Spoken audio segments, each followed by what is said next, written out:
The mountains of Montana Territory did not forgive. High in the bitter roots, the first snow already dusted the peaks. Below in the valleys, the pines stood thick and dark in the early light. A man moved through the forest, rifle resting easy across his chest. His dog ranged ahead. The woods were too quiet today. No birds, no wind.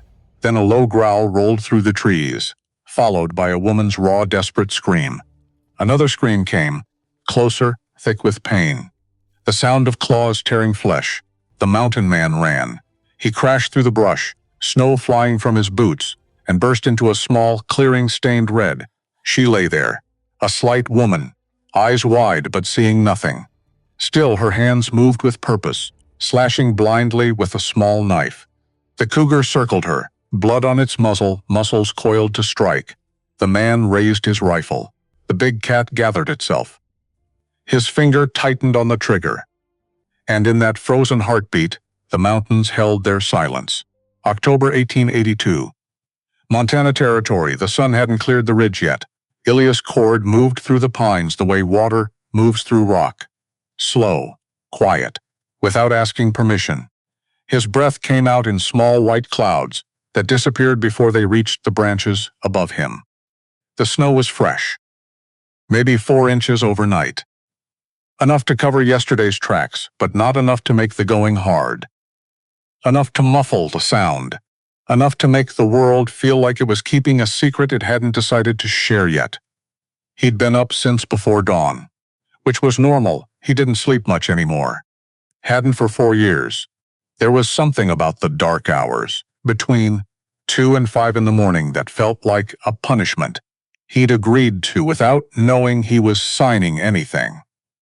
The hours when the cabin was too quiet and the fire had burned down, and the only sound was the wind finding the gaps in the chinking and the occasional shift of Buck's weight on the floor. Those hours had their own particular quality, heavy, personal, like they were designed specifically for him and no one else. So he walked instead. He checked his trap line every morning before the light came fully in. 6 trap spreads across 2 miles of terrain. He knew the way most men know their own kitchen. This boulder, that frozen creek with the ice that cracked like a gunshot when the temperature dropped fast. The stand of 3 twisted pines on the eastern slope that looked like old men arguing about something they'd long since forgotten the origin of. He'd named them, never told anyone that. There was no one to tell. Buck moved through the snow beside him. The dog was some mix of shepherd and something larger. Something that had come from the mountains themselves, maybe, or at least from dogs who had. Gray-brown, heavy-coated, silent unless silence wasn't the right answer. He'd had Buck for 6 years, since the dog was barely a year old and still had the oversized paws of a creature that hadn't fully grown into itself. The dog knew when to speak and when not to. More than most people Elias had encountered in his 41 years on this earth. The first trap was empty. Reset. Move. The second had a marten. Good fur, clean catch. He added it to the pack and kept moving. The third was empty. The fourth had a rabbit. Clean catch. Quick death. He reset the mechanism with hands that barely felt the cold anymore. Hands that had been cold for so long they'd accepted it as their natural state and kept moving. The rabbits were everywhere this year, which meant something was eating the rabbits was not everywhere. That was the math of mountains. Everything in balance. Everything feeding something else. The 5th trap was on the north-facing slope, where the pines grew so thick the snow barely reached the ground. He liked this part of the trap line best. The density of the trees made it feel smaller than the Opah Mountain, more contained, more like something a man could get his arms around. He was thinking about the 5th trap's placement, whether to move it 20 yards west, where the deer trails ran heavier, when he heard it, a scream. Not an animal sound. He knew animal sounds. He knew every variation of distress and warning and territorial claim that the creatures of these mountains produced. He knew the sound a rabbit made when a hawk took it. He knew the bark of a fox and the shriek of an owl and the cough of a cougar announcing itself in the dark. This was none of those things. This was a woman. He was running before the second sound finished. Echoing off the ridge, his rifle came off his shoulder without conscious decision. His feet found purchase on the icy slope without him telling them where to go. The trees blurred past on either side, and Buck was already ahead of him, already having decided what needed to happen, and moving toward it with the certainty of a creature that does not second-guess its own instincts. He smelled the blood before he saw her, iron and copper, warm against the cold air. The smell of something that should be inside a body and was now outside it. The cougar was on her back, large, female, winter lean and desperate in the way that mountain lions get in the hard months when prey is scarce, and hunger makes decisions that hunger alone can make. She had the woman pinned face down in the snow, claws working at her. Claws working left shoulder with the mechanical efficiency of a creature that knows exactly what it's doing. Teeth finding the base of her neck, searching for the purchase that would end this quickly. The woman was still fighting. That was the first thing Elias registered. Before anything else, before the blood or the cougar or the specific geography of what was happening, she was still fighting. Her right arm was free. She was pushing back against the ground, trying to create space that physics and 150 pounds of mountain lion were not going to give her. Losing, but pushing, with a stubbornness that was almost abstract. Stubbornness of someone who has decided, at some fundamental level below thought, that they are not going to stop. Buck hit the cougar from the side. Not a killing blow, the dog was big, but the cougar was bigger. But it was enough. The cougar turned, released the woman's neck, swung toward this new threat with the precise economy of a predator reassessing, which bought Elias exactly 1 second. He took the shot, single round, placed with the care of a man who had been shooting in these mountains for 4 years and who understood that a wounded cougar was a different and worse problem than an unwounded one. The cougar dropped sideways into the snow and did not move again. Silence fell back down over the pines like it had only stepped aside briefly and was now returning to its usual place, the kind of silence that follows a gunshot in the mountains. Absolute ring. Elias was kneeling beside the woman before the echo finished. "I've got you," he said. "Stop moving. I've got you." She didn't stop moving. Her elbow caught him in the jaw. Not hard. She didn't have the strength for hard. Not right now, but hard enough that he sat back for half a second and reassessed the situation. She was face down, fighting to push herself upright, and she had no idea where he was or what he was, or whether the thing that had been on top of her had been replaced by something else that also meant her harm, ma'am. Don't. The word came out in a wet, broken sound. Don't touch. Then she went limp. Not dead. He pressed 2 fingers to her throat before the thought was even complete. Pulse there. Fast and thready, but there. Her coat was shredded across the left shoulder and upper back. The wounds were deep, deeper than he'd hoped. The snow around her was turning red in a way that meant he didn't have the luxury of standing around being careful about anything. He pulled off his outer coat, packed the worst wounds as best he could. Pressure, that was the first thing, the only thing that bought time. He worked fast and without ceremony. There was no ceremony available. There was only the next action and the action after that. He lifted her. She weighed less than he expected, which was not a good sign. A person who weighs less than they should has not been eating enough, has not been resting enough, has been burning through reserves that should have been maintained. She had been running on something other than adequate nutrition for some time. "All right," he said to no one in particular. "All right." 4 miles back to the cabin, he started walking. Buck led the way, moving ahead to check the trail and then doubling back, the efficient pattern of a dog who understands escort work without having been formally trained in it. The woman's head rested against Elias's chest. Her hair was dark brown and matted with blood and pine needles. He couldn't tell much else about her face from this angle. He kept his eyes on the trail, and his mind on the next 100 yards and then the 100 yards after that. That was the only way to cover distance when distance was the enemy. One piece at a time. Don't look at the whole of it. About a mile in, she said something. Faint, almost nothing. He thought at first it might be the wind. Easy, he said, my bag. Her hand found the front of his shirt, gripped it, weak but deliberate. The grip of someone who is not fully conscious but who has not stopped having priorities. Don't leave my bag. He'd left her bag at the scene, which meant he had to go back for it, which he did. After he got her to the cabin, after he'd done what needed doing with the wounds. After. But the fact that she'd thought of it, the fact that through the blood loss and the shock and the cold and the pain of a cougar attack, she'd thought to ask about the bag. That was a thing he noted, filed it away in the part of his mind that kept track of things that didn't add up yet but would eventually. Kept walking. The cabin was 4 miles south, and he covered them without stopping and without thinking about anything.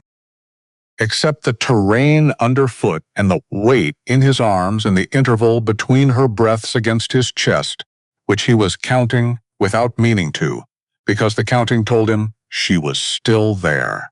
The cabin was small and functional, and exactly what a man who expected no visitors would build. One stone fireplace along the east wall.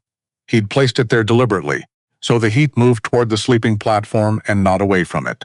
2 windows, one facing east, one south. A table. 2 chairs, though the second one hadn't been used in years. A sleeping platform along the north wall with a wool blanket and a bear hide over it. Tools on the wall, each hung in the place that made the most sense for reaching it quickly. A rifle above the door. A smaller handgun on the shelf near the fireplace, loaded, where a person who needed it fast could get to it fast. He'd built it himself in the autumn of 1878 after. He didn't let himself finish that thought. He rarely did. He put her on the sleeping platform, got the fire built up high, not comfortable high, working high, the kind of heat that brings a person back from the edge of the cold, that gets into a wounded body and tries to stay. Then he looked at the wounds in proper light for the first time and spent a moment being grateful she was unconscious. The cougar had done significant damage. Left shoulder. Deep, the claws had gone through the coat and the layers beneath and found muscle. Upper back, 3 separate tears, the pattern of a paw swipe. The neck, thank God, was superficial. The teeth had skidded off bone, rather than finding anything vital. Her right thigh had a wound he hadn't even noticed until he'd removed the shredded outer layers of clothing, because the blood from the shoulder wounds had masked it. He'd learned field medicine from a fur trapper named Abernathy, who'd spent 30 years in these mountains and had the scarred hands to prove it. Abernathy had been of the opinion that you either learned how to sew a body back together or you accepted that people died around you with some regularity, and the choice was yours to make. Elias had learned. He'd learned thoroughly, because the alternative Abernathy described was not acceptable. Needle and thread. Yarrow packed into the worst of the shoulder wound and held with pine resin. An old remedy that worked better than it had any right to. Clean water boiled twice on the iron stove. He changed his hands between each task. Fastidious in the way Abernathy had been fastidious, because infection was what killed people who'd survived the initial injury, and infection was preventable if you were careful. It took 2 hours. When he was done, and he sat on the chair that hadn't been used years, and looked at his hands. They were steady. They were always steady when there was work to do. It was the hours after the work that his hands sometimes had opinions about. Then he looked at her bag. He'd gone back for it. 30 minutes in the dark, with Buck at his heel, and the dead cougar still lying where it had fallen, already stiffening in the cold.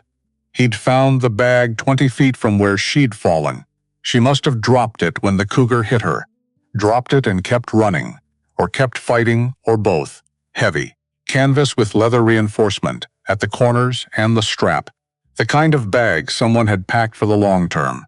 Not an afternoon, not a week. Something longer. He looked at it for a long time, then he opened it. He told himself he was looking for something useful. Medical supplies. Identification. Some indication of where she'd come from, or whether there was someone expecting her somewhere who should be told. He found a change of clothing, carefully rolled. A tin of dried meat, mostly full. A small journal with a water-damaged cover. He didn't open it. A folding knife with a worn handle. A compass. A box of matches wrapped in oilcloth. $12 in paper currency, which was not a small amount. And a pistol already loaded. Already cocked and the hammer carefully lowered to half. The position of someone who wanted the weapon ready but not hair trigger. Someone who knew firearms and carried this one with intention. He set it on the table carefully, and then, underneath a folded cloth at the very bottom of the bag, tucked the way you tuck something you don't want to lose, or something you don't want found, or both, he found the paper. He unfolded it slowly, right at once. Then again, wanted for questioning in connection with the death of Joseph Whitmore, prospector Clara Whitmore, femina Brooks, 27 years, of age, dark hair, brown eyes, blind, likely use a walking stick, reward, $200. Contact Marshall's office, Brentwick. He looked at the paper, then at the woman on his sleeping platform, then at the paper again, blind. He hadn't known. He'd had no way of knowing. Carrying her unconscious through 4 miles of snow. But now that he read the word, things reorganized themselves in his mind. The way her hand had moved when she reached for him on the trail. Not searching for his face. Not trying to orient herself visually, just reaching for his coat. The grip. The economy of the movement. The way she'd gone absolutely still after she spoke, which he'd attributed to pain or the edge of unconsciousness, but which might have been something else entirely. Listening. Cataloging the space by its sounds and its temperatures, and whatever other information was available to someone who had learned to gather it differently than most people did. She was blind, and someone in a town called Brentwick wanted to find her, had valued finding her at $200, and had described her as someone who would likely be carrying a walking stick. There was no walking stick in the bag. He sat with that for a long moment. Then he folded the paper carefully, put it in his shirt pocket. Not a decision exactly, more the absence of an alternative decision. Put the loaded pistol back in the bag, exactly where he'd found it. Set the bag on the floor beside the sleeping platform. Close enough that she could reach it when she woke up, in the place where someone lying on that platform could find it without having to search. He didn't know why he did that last part. He went to the other chair, the one he used, pulled it close to the fire, sat down, waited. She burned for 2 days straight. The first night was the worst. She was in and out. Not truly conscious, but not truly gone either. Caught in the space where the body its hardest battles, without any help from the mind. He kept the fire at a steady heat, not too high. The heat that held rather than consumed. Changed the dressings twice. Got water into her by degrees, a little at a time. The way you water something you're afraid of drowning. Buck lay on the floor beside the sleeping platform. Elias hadn't asked him to.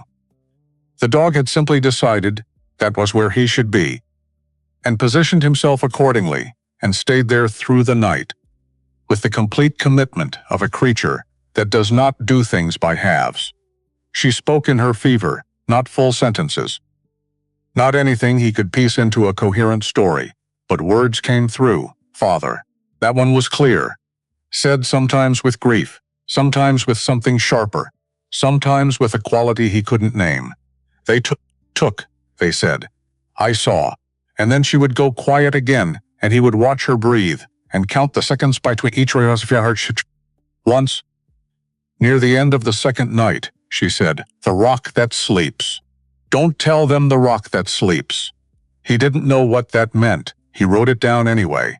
On the inside back cover of an old almanac he kept on the shelf, a habit from his years in Kessler Flats, keeping records, because records were evidence of a life being lived. He wasn't sure why he wrote it down now. It felt important in the way that most things feel important at 3 in the morning, when you've been awake for 40 hours and your defenses are thin. On the third day, the fever broke. She slept a real sleep after that. Not fighting anything, just resting. The specific stillness of a body that has finished the battle and is now doing the quieter work of healing. He ate something. First meal in 2 days, hardtack and dried meat, eaten standing at the stove because sitting felt like a luxury he hadn't earned yet. Then he looked out the south window at the snow and thought about Rebecca.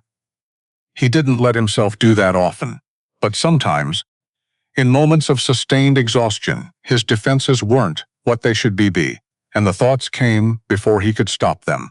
Rebecca had died in the spring of 1878.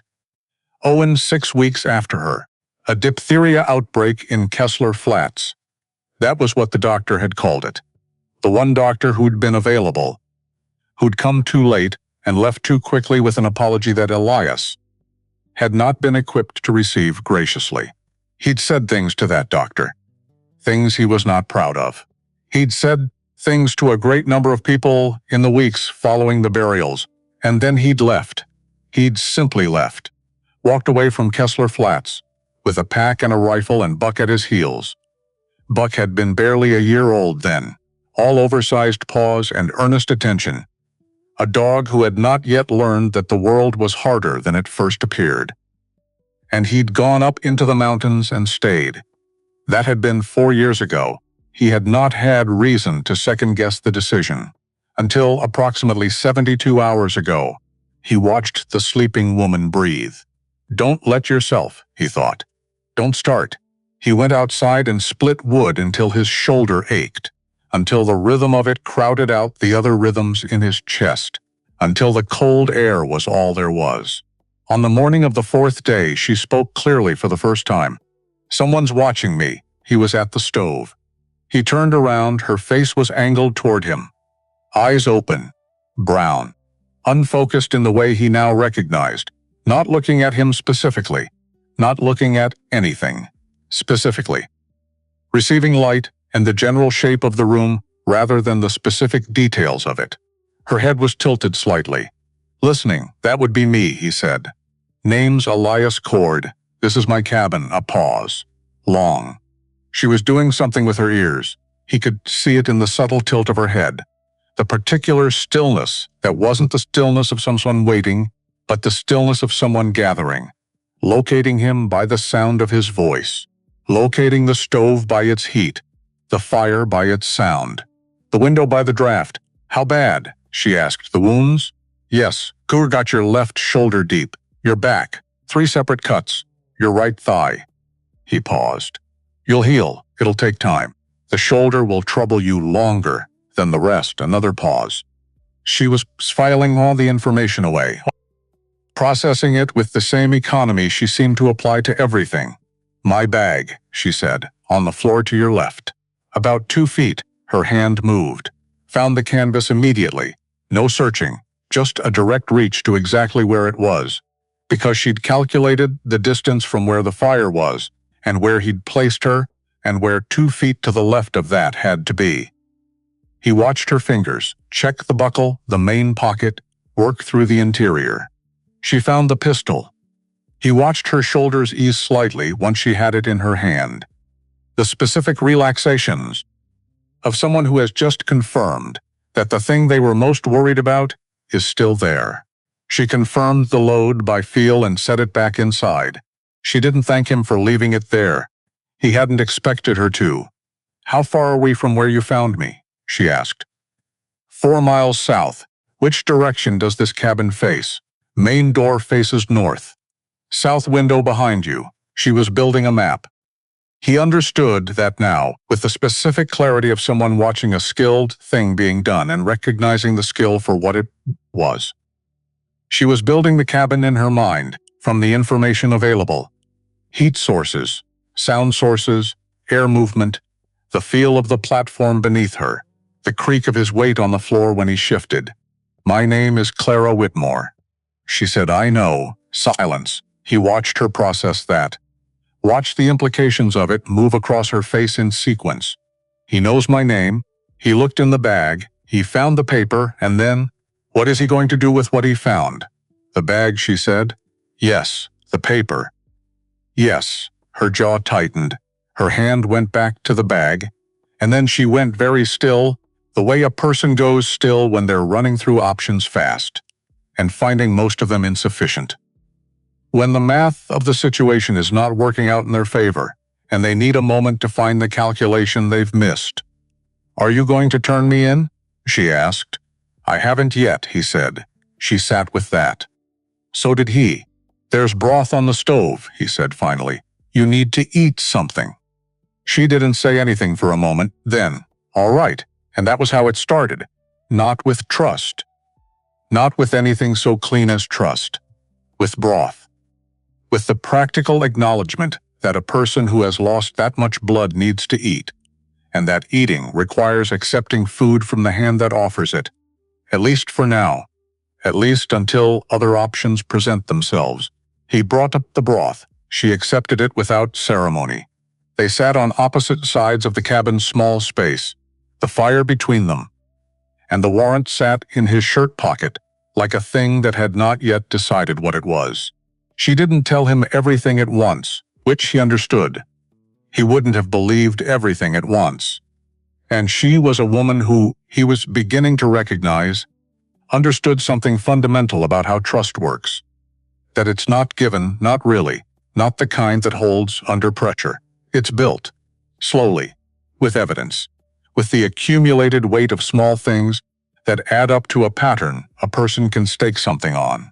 She started with her father, Joseph Whitmore, prospector for 20 years, spent most of those years in Nevada and Wyoming and the Colorado territories before moving north in 1876, following a rumor about silver in the Bitterroot Range that turned out to be more rumor than silver.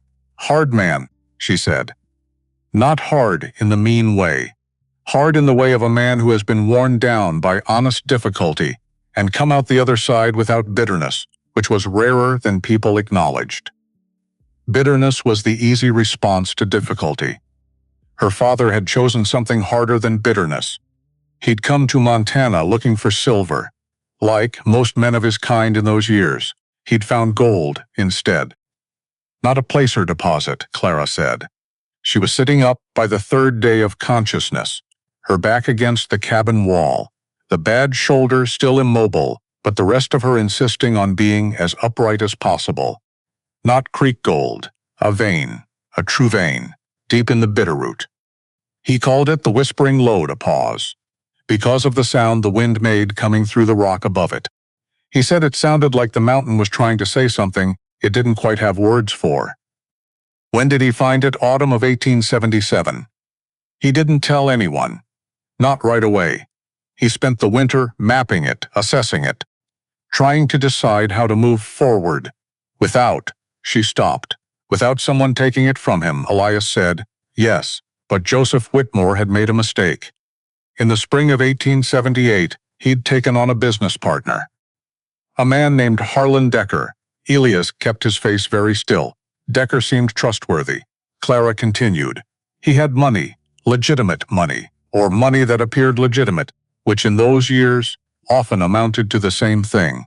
He had connections, a trading company in Brentwick, contracts with the railroad, relationships with men who had influence in Helena.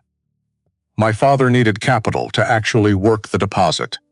He needed equipment and men and supplies and the kind of legal infrastructure that turns a discovery into something you can defend." She paused. He thought Decker was the answer to a practical problem. "What happened?" "Decker had my father killed." Her voice was even. Completely even. The kind of evenness that costs something to maintain, that requires constant, invisible effort to hold in place.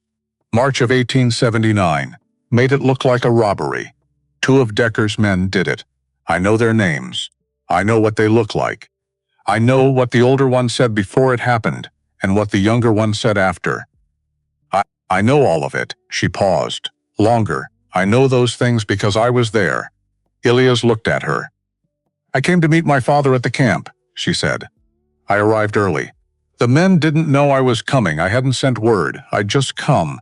The way you do when you're close enough to someone that you don't think about announcing yourself. She stopped. Started again. I was outside the tent when it happened. I heard everything. Every word. Did they see you? Not immediately. The evenness in her voice cracked slightly and then was repaired.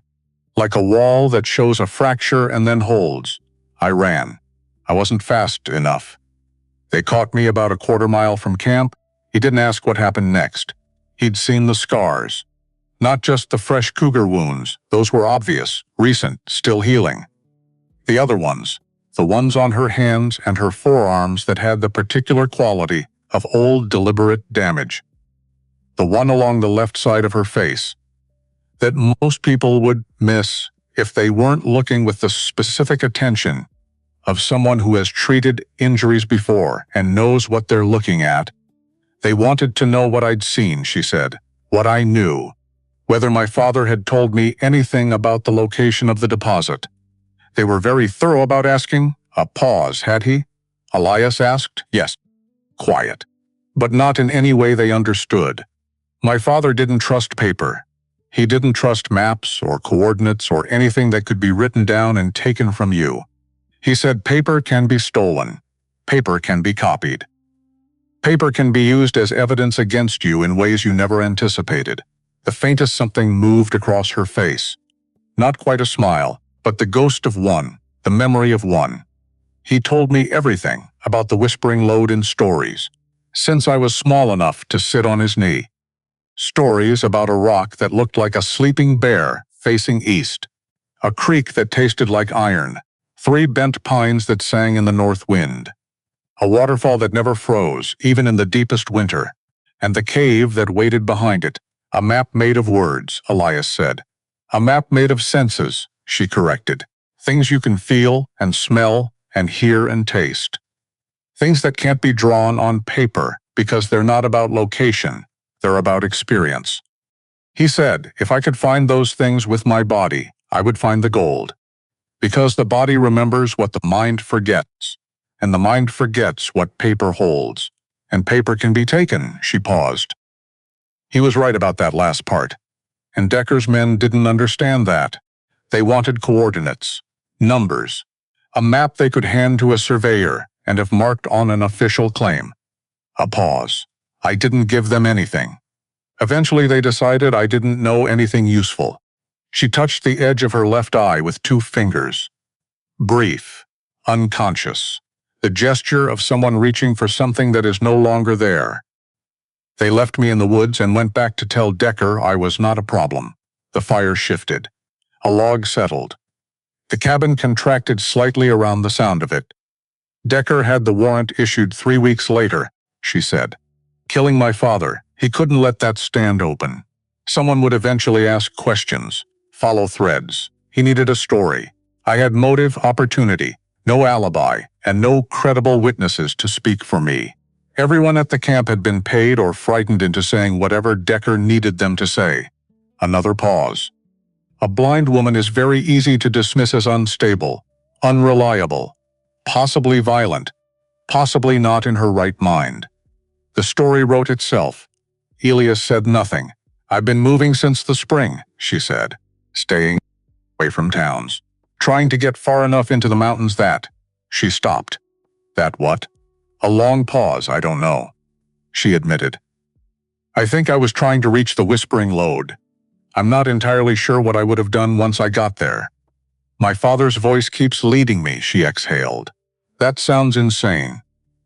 It doesn't, Elias said. He meant it.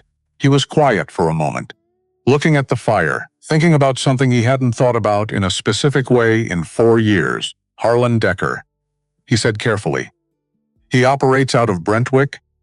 He owns half of Brentwick at this point. Trading company, lumber contracts. He bought up land rights all through this part of Montana over the past several years. Did he ever buy water rights? Land adjacent to a town called Kessler Flats? Clara tilted her head. I don't know that name. It's east of here. Small place. Or it was. Elias looked at his hands. There was a sickness there. Spring of 1878. They called it diphtheria. The doctor called it that, a beet. But the creek that ran through town had been running dark for a year before that. The water tasted wrong. People had been complaining since the autumn of 1877, which was right around the time a new mining outfit started running operations on the ridge above town. Silence Decker's outfit, Clara said. It was not a question. I don't have proof, Elias said. I've never had proof. I never put it together that way. I thought it was sickness. Just sickness. The kind that comes. A pause. But your father found the whispering lode in autumn of 1877. Went looking for a partner in spring of 1878. Found Decker. And Decker was already operating mines in this area, which means he knew this mountain range. He knew what was in it. He knew there was gold here before your father ever came to him. Which means, Clara said slowly, he didn't take my father on as a partner to help him. He took him on to get access to the location, and once he had enough information to work from, he didn't need my father anymore. The fire spoke for both of them for a while.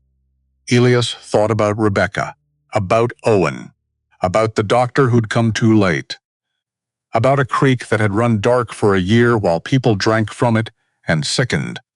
And some of them died, because the operation on the ridge above town had put something into the water that had no business being there. He reached into his shirt pocket, took out the warrant, set it on the table between them. I'm not turning you in, he said. She didn't look relieved. She looked wary, the wariness of someone who has been given good news before and has learned that good news often has a cost that comes later, which he respected more than relief would have earned. Why not? She asked. He thought about that, honestly, because the paper says one thing, he said finally, and everything else says something different. He got up to put more wood on the fire. She didn't say anything else for a long time, but she ate the soup he brought her, all of it, which was, he decided, its own kind of answer. She was on her feet by the fifth day, not steadily, not without cost. He could see it in the set of her jaw every time she moved her left shoulder, the slight catch in her breath that she controlled by sheer will and released only when she thought he wasn't paying attention. But she was up. That was the thing about Clara Whitmore that Elias was beginning to understand. The woman had a completely different relationship with the word enough than most people he'd encountered. Most people, when they'd been through what she'd been through in the past week, would still be horizontal. She was standing at his south window, both hands on the sill, face turned toward the cold glass. What's out there? She asked Snow. Pines. The meadow slopes down to the southeast. There's a deer trail at the far edge. You can see if the light's right. What color is the sky? He looked. Gray-white, high clouds. No storm in them, she nodded slowly. Her fingers moved on the sill, reading the texture of it, the temperature variations in the wood, the slight give where the chinking between logs had settled. There's a knot in this board, she said. About 3 inches from my right hand. Old. The wood's cooler around it. Different density, he looked. There is. The south window gets more light than the east one. I can feel the difference in the glass temperature. It does, she turned around. Found her way to the table without touching anything, using the warmth of the fire to orient herself relative to the fireplace, calculating the distance to the chair from there, committing to each step with the precision of someone who has learned that being approximately right has consequences. I can help, she said. While I'm here. He was at the stove. You're healing. I'm not broken. She said it without heat, without defensiveness, just as a statement of fact, offered in the same tone you'd use to say the sky was gray. Tell me what needs doing. He looked at her for a moment. Trapline needs resetting. Snow warped some of the trigger mechanisms on the number 4s. Bring them inside. I'll fix them. You can't. The mechanism on a number 4 new house trap has 17 components, she said. I can feel each one and tell you which one is wrong. Bring them in. He brought them in. He watched her hands move over the first trap and made a genuine effort to be unimpressed and failed completely. Her fingers moved with a surety that had nothing to do with sight. A different kind of knowing, more immediate, more tactile. The knowledge that lives in the hands rather than the eyes. She found the fault in the trigger mechanism in less than 30 seconds. A bent tension rod, slightly off angle, that he probably would have missed himself until the trap failed, on a bad morning with something valuable in it. You've done this before, he said. My father taught me. He said a person who understands. The work never has to rely on someone else's word about whether it's been done right. She moved to the second trap. There's sage in your herb collection that's gone dry. The smell's wrong. Too brittle. You won't get the medicinal benefit. He looked at the wall where he kept his herbs. The bundle on the left, yes, discard it. The one beside it is still good. A pause. Fingers moving on the second trap. And there's a draft in your north wall. Low, maybe 8 inches from the floor. You're losing heat. He found the draft. A gap in the chinking that he'd been meaning to fix for 3 weeks. She reset the third trap. Set it down with the quiet precision of someone putting a tool back exactly where it belongs. Thank you, she said. He thought at first she meant the traps. Then he realized she meant something larger. The bag left where she could reach it, the warrant kept rather than surrendered. The questions not asked about things he'd seen in the scars on her arms. He didn't ask her to be more specific. He didn't want to make her name it plainly. Some things lose something when they're made too explicit. He thought about saying you're welcome and said instead, which felt more accurate. It was 3 days later, the evening of the 8th day since he'd brought her in, when he found himself doing something he hadn't done in years. He was describing a sunset. It had happened without planning. They were sitting, she near the south window, and he in his usual chair, and the light had shifted into something remarkable, the way it does sometimes in October over these mountains. The dying sun, pulling gold and deep, rose out of the clouds, and laying it across the snow, so the whole meadow appeared lit from underneath, as if the light had a source below the surface as well as above it. He'd looked at it, and then, without really deciding to, the sky's doing something. Clara turned her head toward the glass. Tell me, she said. So he did. He was bad at it at first. Gold, pink. The clouds. Flat words that didn't earn what they were trying to describe. But she kept asking questions. Where exactly? What shape? Is it sharp or soft at the edges? Does the gold go all the way to the tree line or does it stop? And he found himself reaching for language he hadn't used since the years when he'd had someone to talk to. Since Rebecca, who had loved the way light moved on things, and who had always wanted him to describe it to her when his view was better than hers. He'd been better at it then. He was reaching for a skill that had gone unused for 4 years, and finding that it was still there, a little stiff, a little reluctant, but there.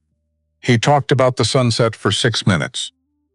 He knew it was 6 minutes, because after he stopped, Clara said, "That's the longest you've spoken since I arrived." He thought about denying it. "Probably," he said instead. She was quiet for a moment. Then something changed in her face. Small, around the corners of her mouth. The kind of change that is not decided on, that happens before the deciding part of the brain gets involved. A real smile. The involuntary kind. The kind that escapes before a person can determine whether they want to show it. Ilias looked back out the window. But he was aware of it, very aware. The way you become aware of warmth after a period of cold. Not a dramatic awareness, just a noticing. A registering of something present that hadn't been present before. He was also aware, in the part of his mind where he kept things he wasn't ready to think about directly, that the warrant was still in his shirt pocket. That it listed $200. That a man in Brentwick who had possibly been responsible For the deaths of everyone Elias had ever loved was currently operating with complete freedom, while Clara Whitmore healed from cougar wounds in a mountain cabin. And he sat here describing sunsets. $200 was a significant sum. He was aware of that too, but he left the warrant in his pocket, and he kept talking about the sky until the light failed, and the mountains went gray and the first stars appeared over the eastern ridge. Faint at first, and then brighter as the dark came fully in. On the 10th day, she said, "My father's map. It starts northeast of here. About 6 miles, I think, based on where I was when the cougar found me." 6 miles into the Bitterroot, he said. Yes. In winter, yes. He thought about that. The passes will be open for maybe another 3 weeks. After that, nothing gets through until March. I know, you were alone out there, with no gear for extended travel. You weren't going to make it much further. I know that too, she said. I knew it when I left the last settlement. I decided to go anyway. She paused. Some things are worth trying even if you don't expect to survive the trying. That's not. I know what you're going to say. I've heard it before. From people who meant well and people who didn't. She turned her face toward him. Not quite meeting his eyes. Not quite. Because she couldn't, but close enough to be unsettling, in a way he couldn't immediately account for. I'm not asking you to go with me. I didn't say you were. You have that tone. What tone? The tone of someone who's about to offer help and is already resentful of the obligation. He opened his mouth, closed it because that was, honestly, not inaccurate. Or it had been not inaccurate 60 seconds ago. He wasn't entirely sure anymore. Tell me the map, he said. A pause. Why? Because I know this range. I've run trap lines through most of the upper Bitterroot. If your father's landmarks are real, I might recognize them. A longer pause. The kind of pause where something is actually being decided. The rock that looks like a sleeping bear, she said finally, facing east. At the base of a north-facing slope, he thought. There's a formation like that. Bear Rock.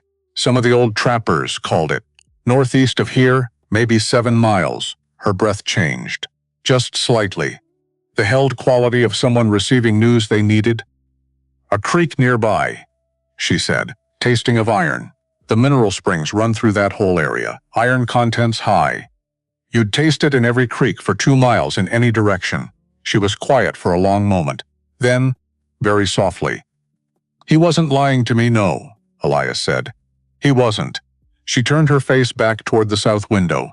He watched something move through her, something large and quiet, like a tide coming in rather than a wave. Grief, maybe, or relief, or the complicated thing that happens when a truth you've believed alone for a long time is confirmed by another person. When the thing you've been holding starts to have weight outside your own hands, he didn't speak into it. He'd learned something in 4 years of solitude. The value of letting silence do the work that silence is equipped for. That night he sat alone by the fire after she slept. He thought about Joseph Whitmore, who had mapped a fortune in his daughter's memory, with stories about sleeping rocks and iron water and trees that sang. Who had understood that the safest vault in the world was the mind of a child he trusted. And who had been right, he thought about Harlan Decker, comfortable. In Brentwick, untouchable, with 4 years of unpunished decisions behind him, and no reason to expect the accounting was coming. He thought about Rebecca, about Owen, about a creek that had run dark. He thought about the warrant in his pocket. He looked at Buck. Buck looked back at him with the expression of a dog, who had already made up his mind and was waiting with patient canine confidence for the human to catch up all up. All right, Elias said. He got up, banked the fire, pulled out the old almanac and looked at what he'd written in the fever dark. The rock that sleeps. Don't tell them the rock that sleeps. She'd been protecting it even then. Even unconscious. Even burning. He closed the almanac. Put it back on the shelf. Went to bed. Didn't sleep. Which was normal. In the morning he put coffee on and waited for the sound of her waking. She came to the table. He poured the coffee. Set it where she could reach it. without announcement, without ceremony, without the performance of helpfulness that she'd made. Clear she didn't want.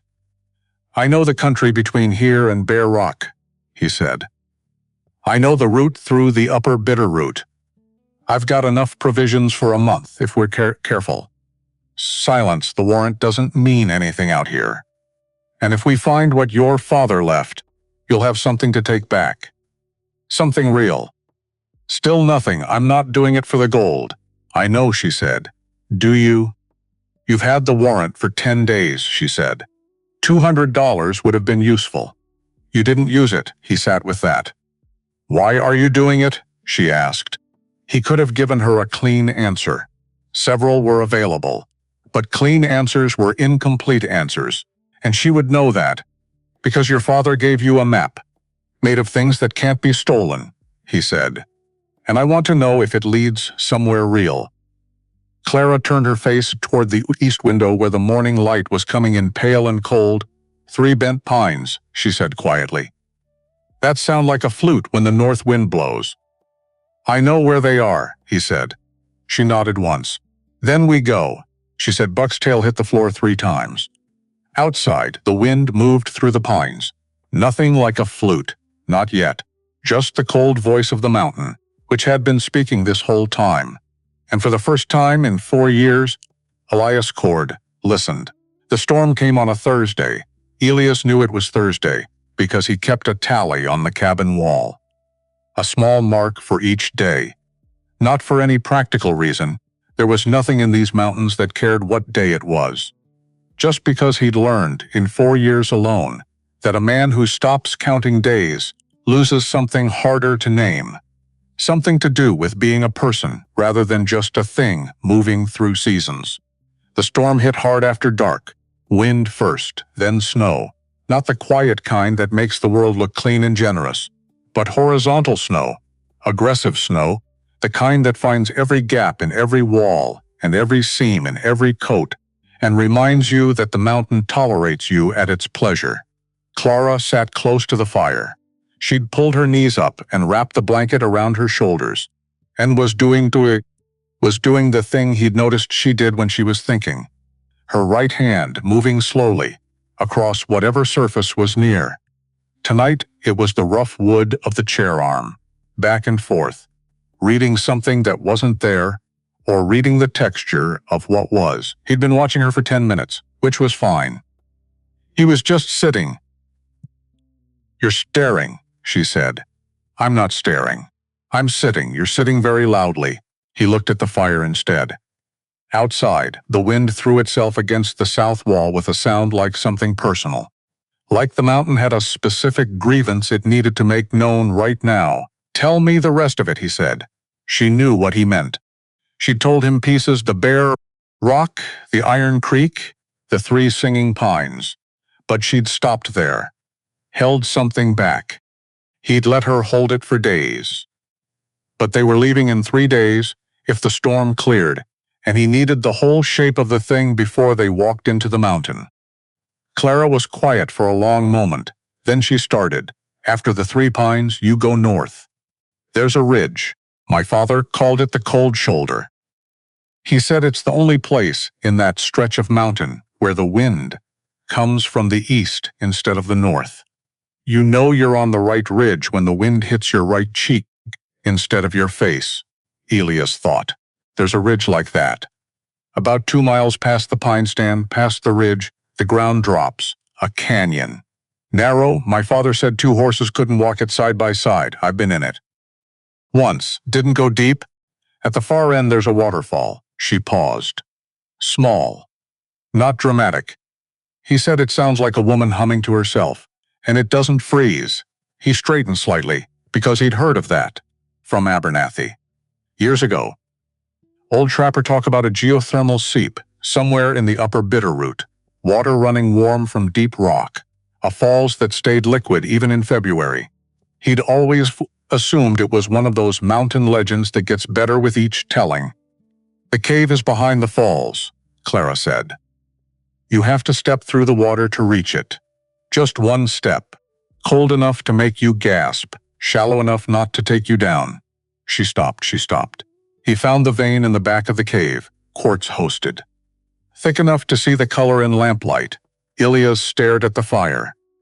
He described the color to me, she said quietly. He said, and he knew how it sounded. He said it looked like the last light of day trapped in stone. Silence. When did he tell you all this? Elias asked. My whole life. He used to put me to bed with stories when I was small. Other fathers told fairy tales. My father told me about the mountain. Something shifted in her voice. Not grief exactly, but the place grief comes from. The bedrock under it. He said it was the best thing he'd ever found, and it needed to live in someone's memory until it was time to find it again. A man who hid his fortune in his daughter's dreams. Who decided the safest vault in the world was the mind of a child he trusted completely. And then they took your sight, Elias said. And they thought they'd taken the map with it. They thought a blind woman couldn't navigate, couldn't find her way. Through 40 miles of mountain terrain in October. A pause. They were wrong about a great many things, he almost smiled. Didn't quite make it, Decker, he said. You called his name in your fever, did I? More than once. She was quiet. He was charming, she said finally. That's the thing I keep returning to. I met him twice before my father was killed. He seemed kind. Interested. He brought my father whiskey and called him Joe and laughed at his jokes. A beat. I thought my father had finally found an honest partner. Men who are good at the surface, Elias said. They're the ones to be careful of. Yes, she shifted, winced. The shoulder still had an opinion about movement. Do you believe me? About the map? He'd believed her for a while now. But he understood why she needed to hear it said directly. Yes, he said. She exhaled. Small, I've told this story 4 times, she said. To 4 different people since my father died. 3 of them told me to let it go. The 4th one went to Decker directly. Sold me out for $7 and a promise, $7. He didn't say anything to that. There was nothing to say that wouldn't be hollow. I'm not letting it go, she said. No, Elias agreed. We're going to find it. You're doing this for the vein, she said. Not accusatory. Just testing. I'm doing this so Decker answers for what he did. To your father. And possibly to mine, to my family. If the water was poisoned, if it was his operation, then this goes back further than Joseph Whitmore's death. And I need to know. She turned toward him. Not quite his eyes, but close. That's not a clean reason, she said. No, he agreed. It isn't good, she said. I don't trust clean reasons outside. The storm made its argument to the mountain. The mountain did not seem particularly moved by it. Inside, the fire burned. And somewhere in the space between 2 people and a fire on a storm night, something that had been building for 10 days settled into a new shape. Not named, not spoken about, just present. They left on a Saturday. 3 days after the storm cleared. The world was brilliant and white and brutal. Cold enough that breathing required actual thought. That moment of deliberation before each inhale. Acknowledging that the air was going to be sharp and taking it anyway. The kind of cold that Montana produces without apology in November. The kind that gets into everything and decides to stay. Ilias packed for 2 weeks. Provisions, medicinal supplies. Extra ammunition. He hoped he wouldn't need it, but he was not going to plan for the most optimistic version of events. That was how you ended up dead in a canyon with a surprised look on your face. 2 wool blankets, the bearskin for the worst nights. Enough dried meat and hardtack to feel heavy on his back and necessary in his chest. Clara packed her own bag. He didn't offer to do it for her. She'd said on the 2nd day of her recovery, in a tone that was not angry but was very clear, I will tell you when I need help. Until I tell you, assume I don't. He'd taken that seriously. There was something tiring about the performance of helpfulness when it wasn't wanted. He was relieved to be exempted from it. They stood outside the cabin in the early light.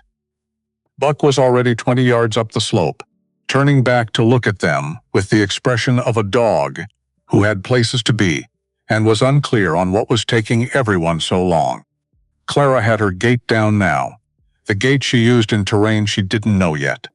slightly slower, more deliberate, her weight settling into each step before committing to the next. Gathering information from the ground through the soles of her feet, her stick in her left hand, the injured shoulder on the right side now bearing a pack she'd insisted on carrying herself. She held her spine straight. No apology in her posture. None at all. Ready, she said. There's a rise in the first 100 yards, he said. Then it levels. I can hear the slope. She tilted her head slightly. Winds from the left. That puts us on the south face. Correct. She started moving. He fell into step beside her. Not ahead, she didn't need a guide and had not asked for one. Not behind. That would be surveillance. Beside, which felt like the right place to be. They'd been walking maybe 40 minutes when Buck stopped, stiffened. Ilias stopped too. What is it? Clara asked immediately. She'd heard the change in the dog's movement in the snow, the sudden silence where there had been soft footfalls, and she'd understood it. Buck's got something. He scanned the tree line, the slope above, the trail behind. Nothing moving. But the dog was locked on the direction they'd come from, nose working hard, every line of his body pointed. Ilias moved back down the trail, 20 yards, angled off the path and crouched, horse tracks, 3 sets. Not old, the snow at the edge of each print was still sharp, still crisp. 6 hours, maybe. Middle of the night, someone had circled the cabin after dark. While they slept, he stood slowly, looked around with different eyes.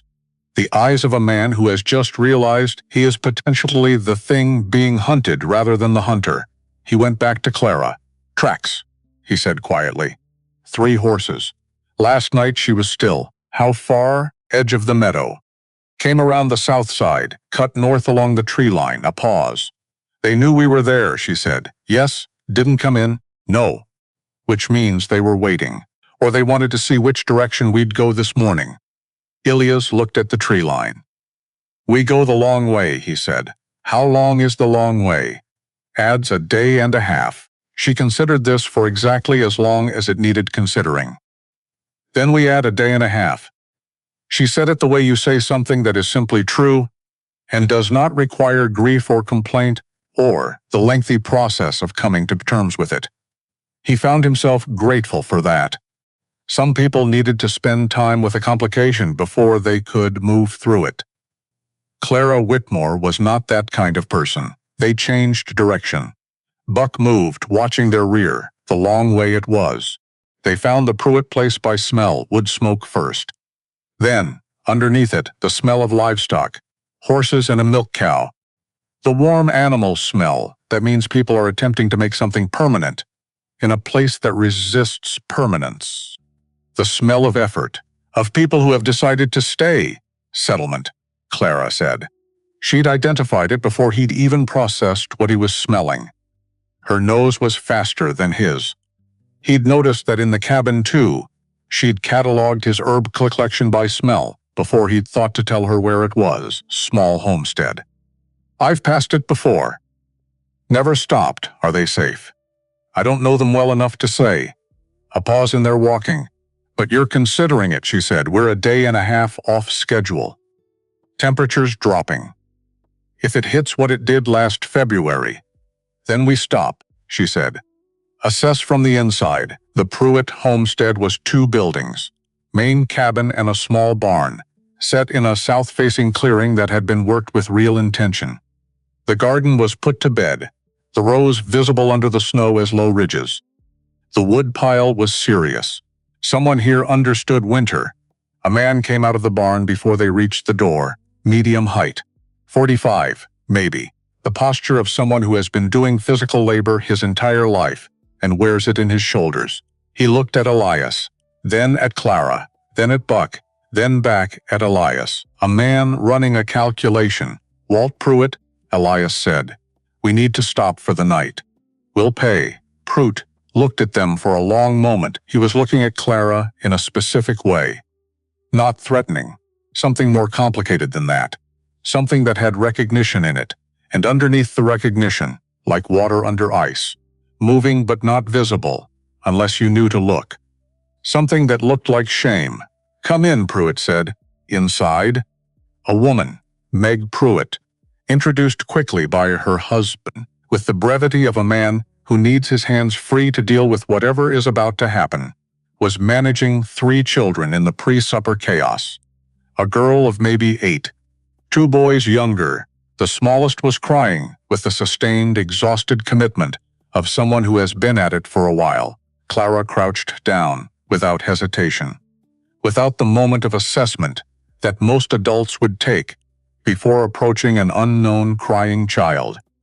She moved toward the sound with the instinct of someone who understands distress, the way some people understand weather. Not something to analyze, but something to respond to.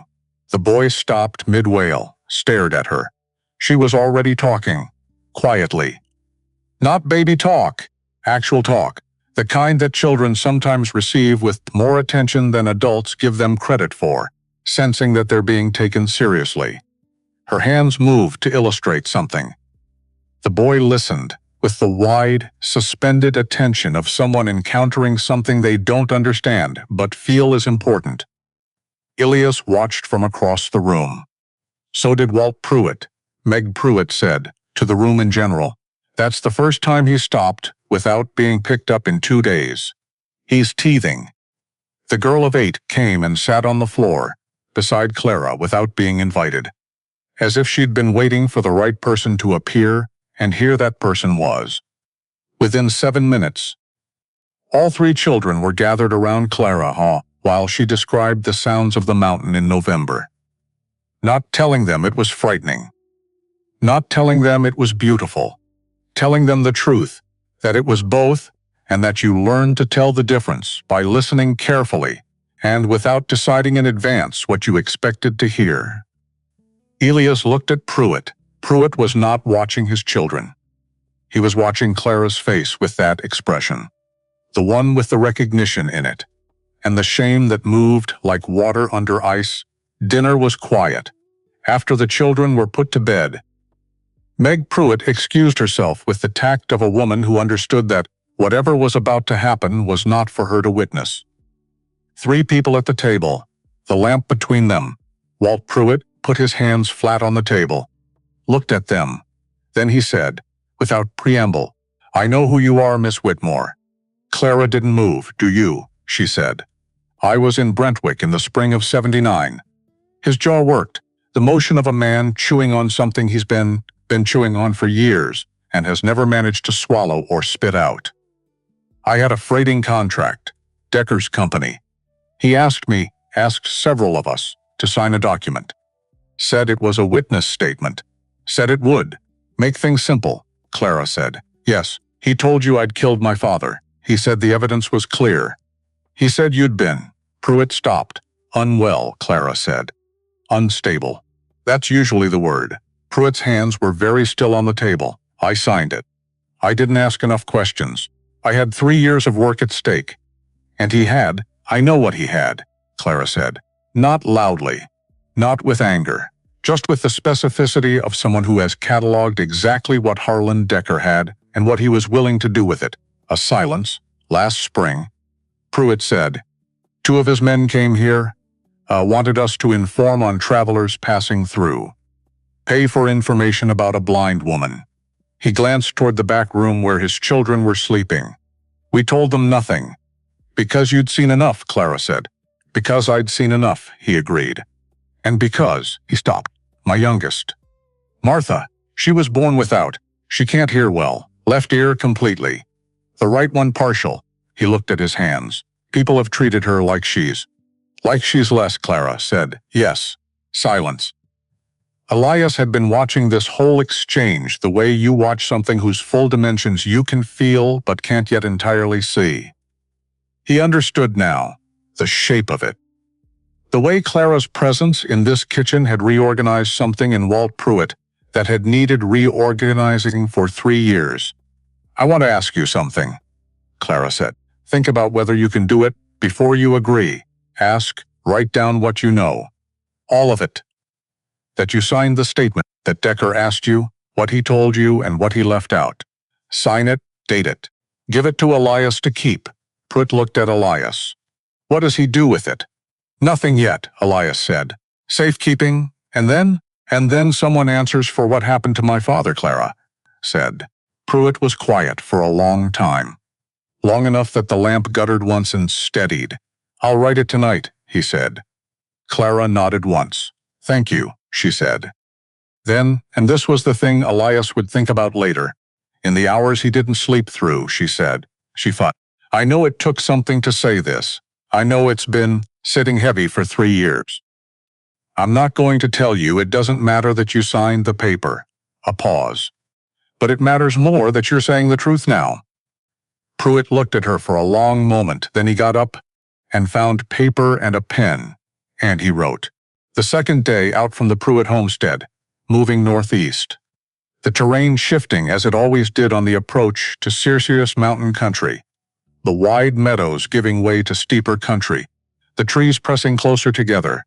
The silence thickening in the way mountain silence does, when it has something specific to say. Buck found it first. He slowed without stopping. Not the alertness of a threat, just the registration of a presence that needed thinking about. The way a dog looks, when it's adding something to its understanding of the world and hasn't yet decided what to do with the addition. Elias registered it 2 minutes later. Someone with Tal paralleling them, moving through the trees 40 yards upslope.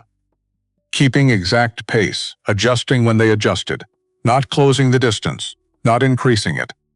Just maintaining it, the way someone maintains something they've decided to maintain. One person. Traveling light. Moving with the ease of someone who belongs in this terrain.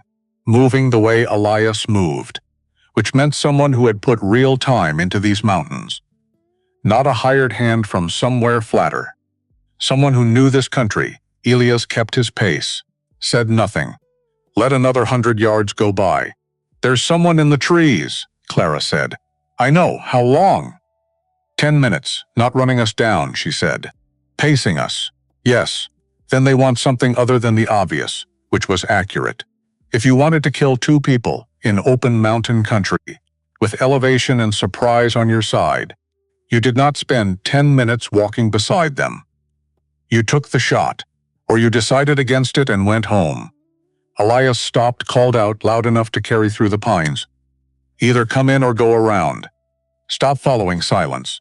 Then movement, coming downslope. Not fast, not aggressive. The movement of someone who's been waiting for the invitation and is now accepting it. A man came out of the tree line, 40 maybe.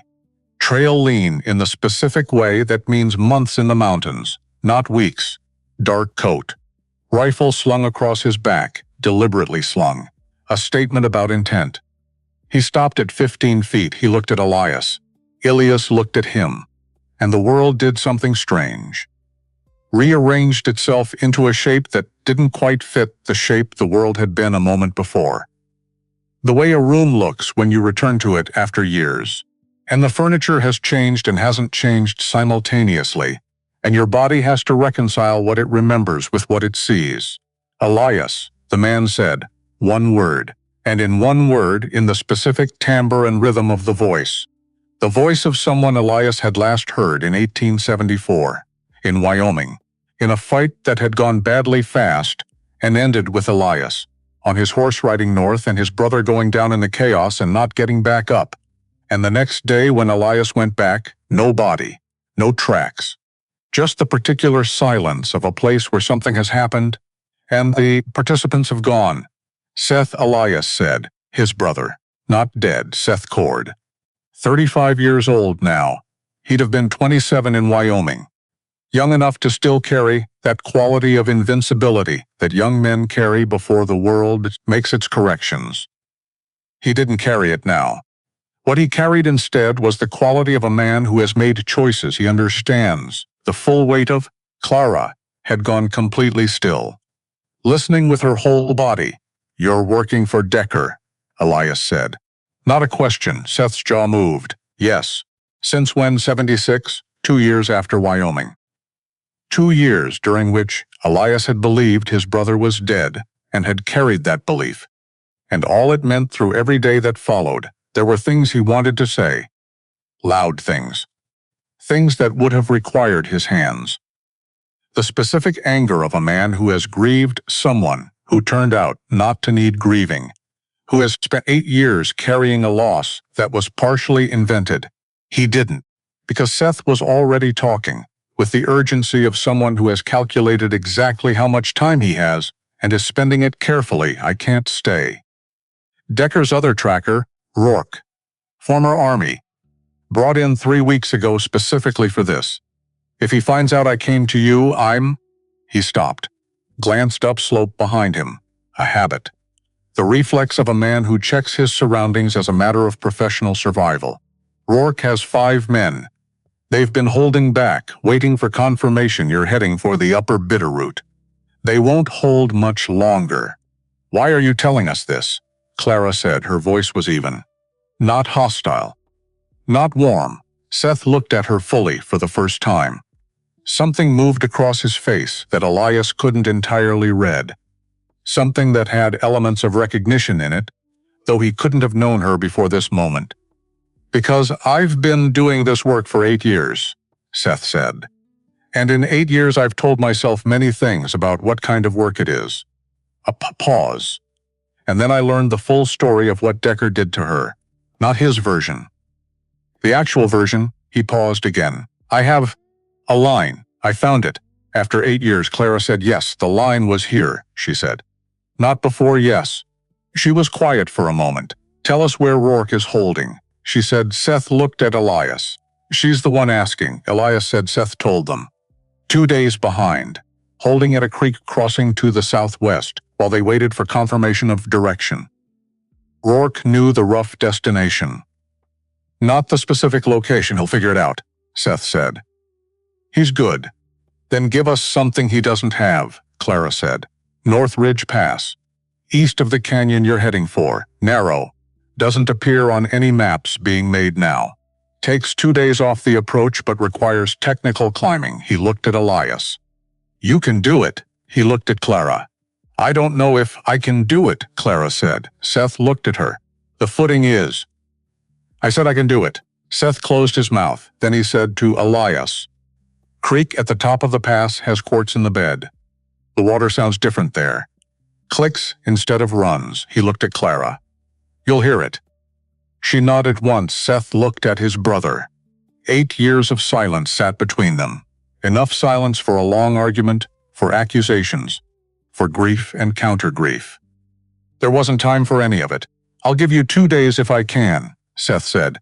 I don't know if I can. He turned to go. Seth, Elias said. His brother stopped. Didn't turn. The creek above Kessler Flats, Elias said. In 77. 78. Was that Decker's operation that poisoned it? 4 seconds of silence. Yes, Seth said. He walked back into the trees. And then he was gone, the way people who truly know mountains go. The mountain simply absorbed him back. Ilya stood in the trail. Clara stood beside him. He was shaking. She said quietly. Yes, the whole time. I could hear it. A pause. He's afraid. Seth doesn't scare easily, which means he's very afraid. She turned her face toward the tree line, where Seth had disappeared. He came anyway. Elias looked at the empty pines for a long moment. Yes, he said. He did. They took the North Pass. 2 days of climbing that required more from both of them than Elias would have acknowledged ahead of time. The footing was exactly what Seth had described. Narrow, technical, unforgiving. The kind of terrain that punishes inattention with the specific impersonality of physics. Clara did not lose attention. She climbed with her hands as much as her feet, reading the rock before she committed weight to it, asking Elias questions that were not requests for help, but requests for information.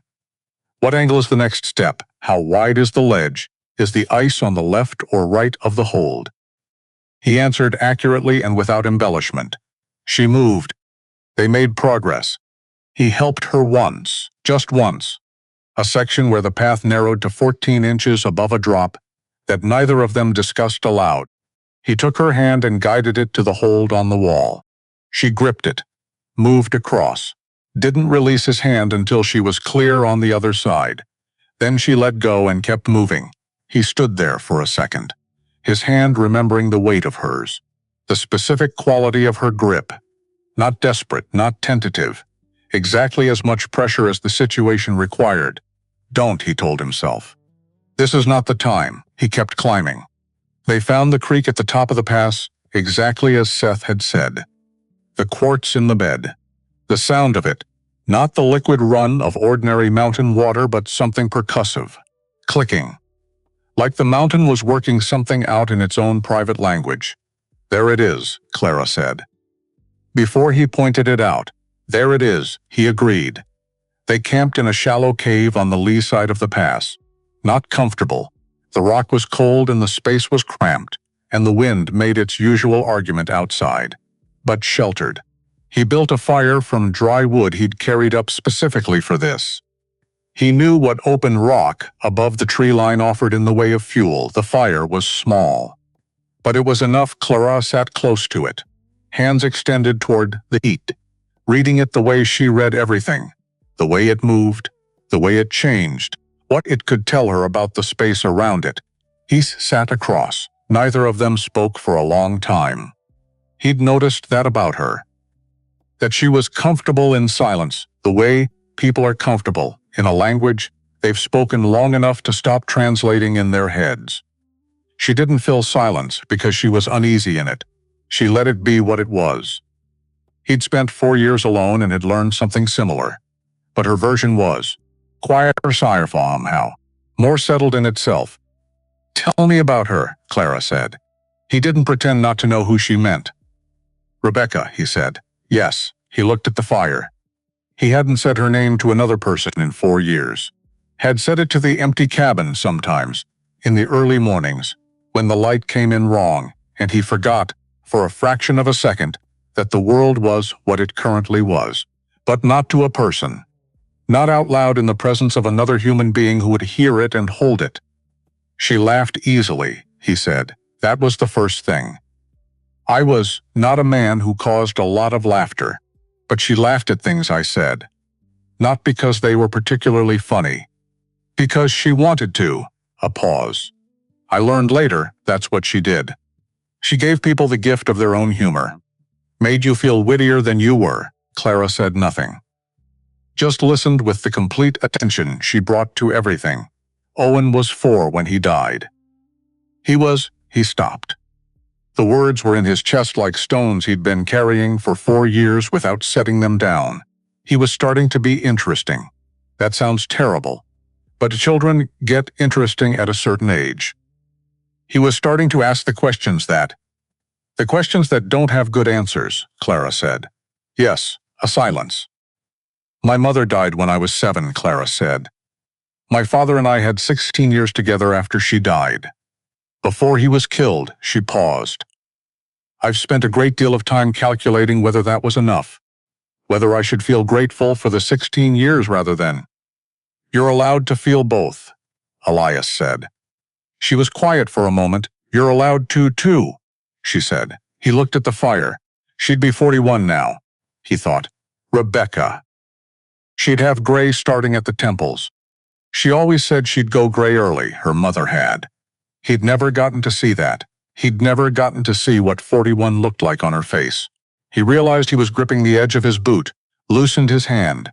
Clara's hand moved in the firelight. Slowly, until it found his wrist. Rested there, light. The way you rest your fingers on something to check whether it's warm. Not grasping, just present.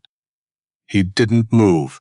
She didn't say anything, and neither did he. The fire burned. Outside, the wind moved through the top of the pass with a sound like the world mourning. Something it had lost long enough ago that it no longer remembered what, exactly. Only that something was gone. Only that the mourning continued regardless. After a while, he turned his hand over. Not dramatically. Just slowly, so that her hand was in his palm rather than on his wrist. She let it stay there. Well, he thought. Well, he did not sleep that night. But it was a different kind of not sleeping. Not the punishing kind. Not the accounting of loss kind. Just wakefulness.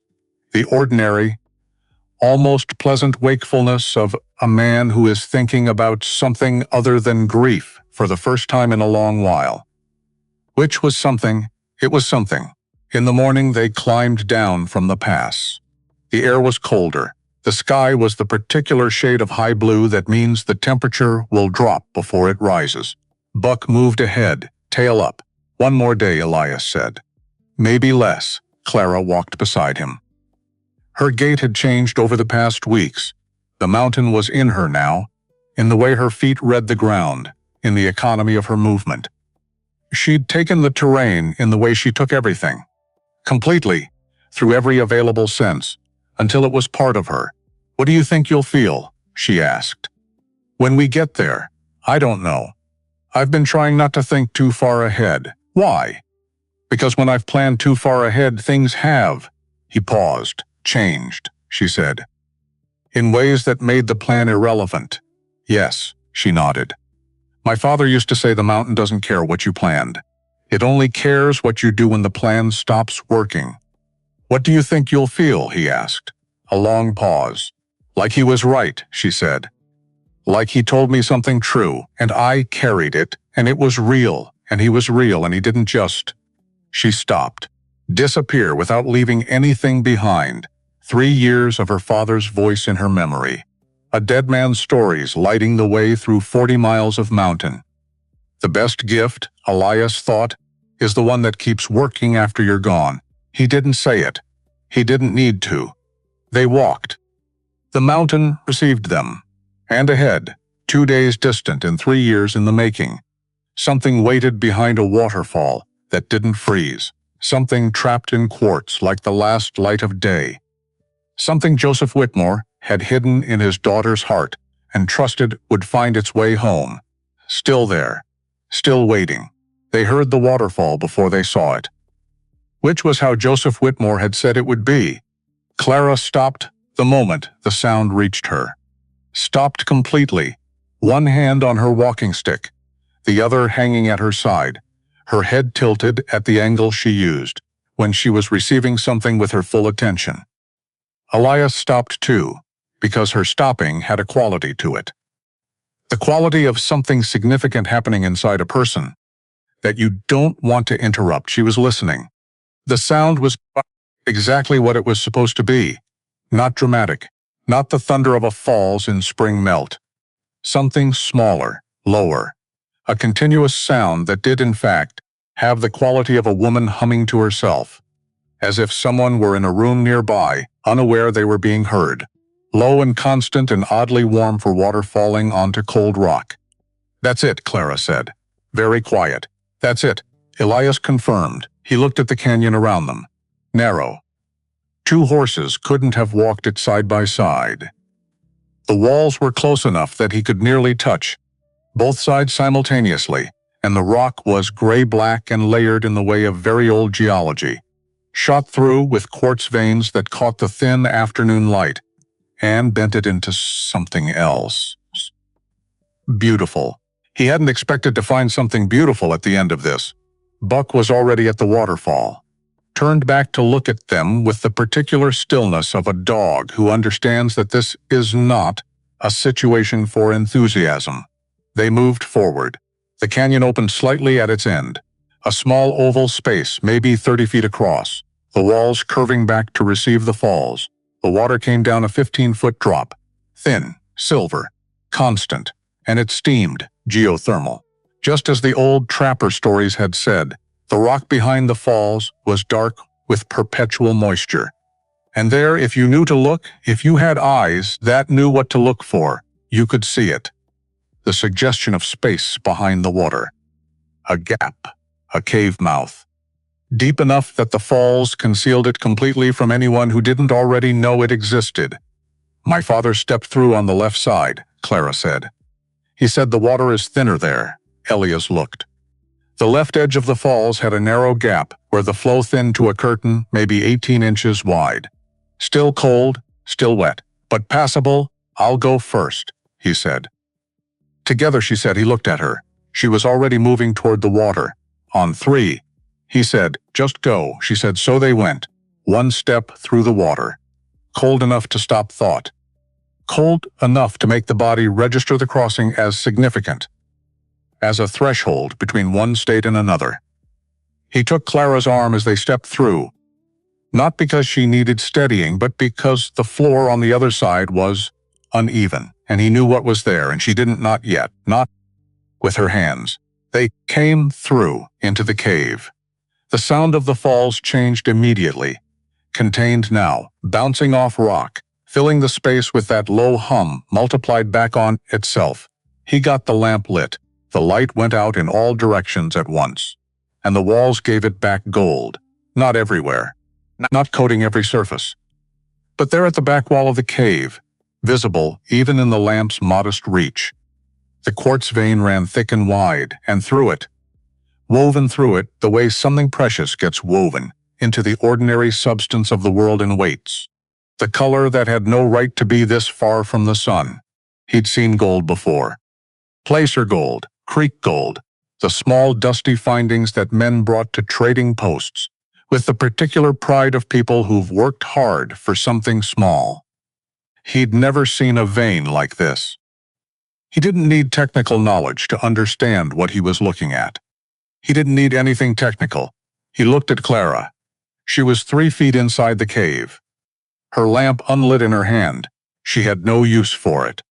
Face slightly tilted, receiving the cave by its sound and its mineral smell, and the warmth from the geothermal water below, and the specific way the silence organized itself in an enclosed space. Her free hand came up slowly. She moved toward the back wall. Her fingers found the rock. Found the place where the texture changed, where the rough granite gave way to the crystalline structure of quartz. A different resistance, a different temperature, a different voice under her fingertips. Her fingers moved slowly across the surface. She found the vein. He watched her face. The lamp in her hand began to shake slightly. Not from cold.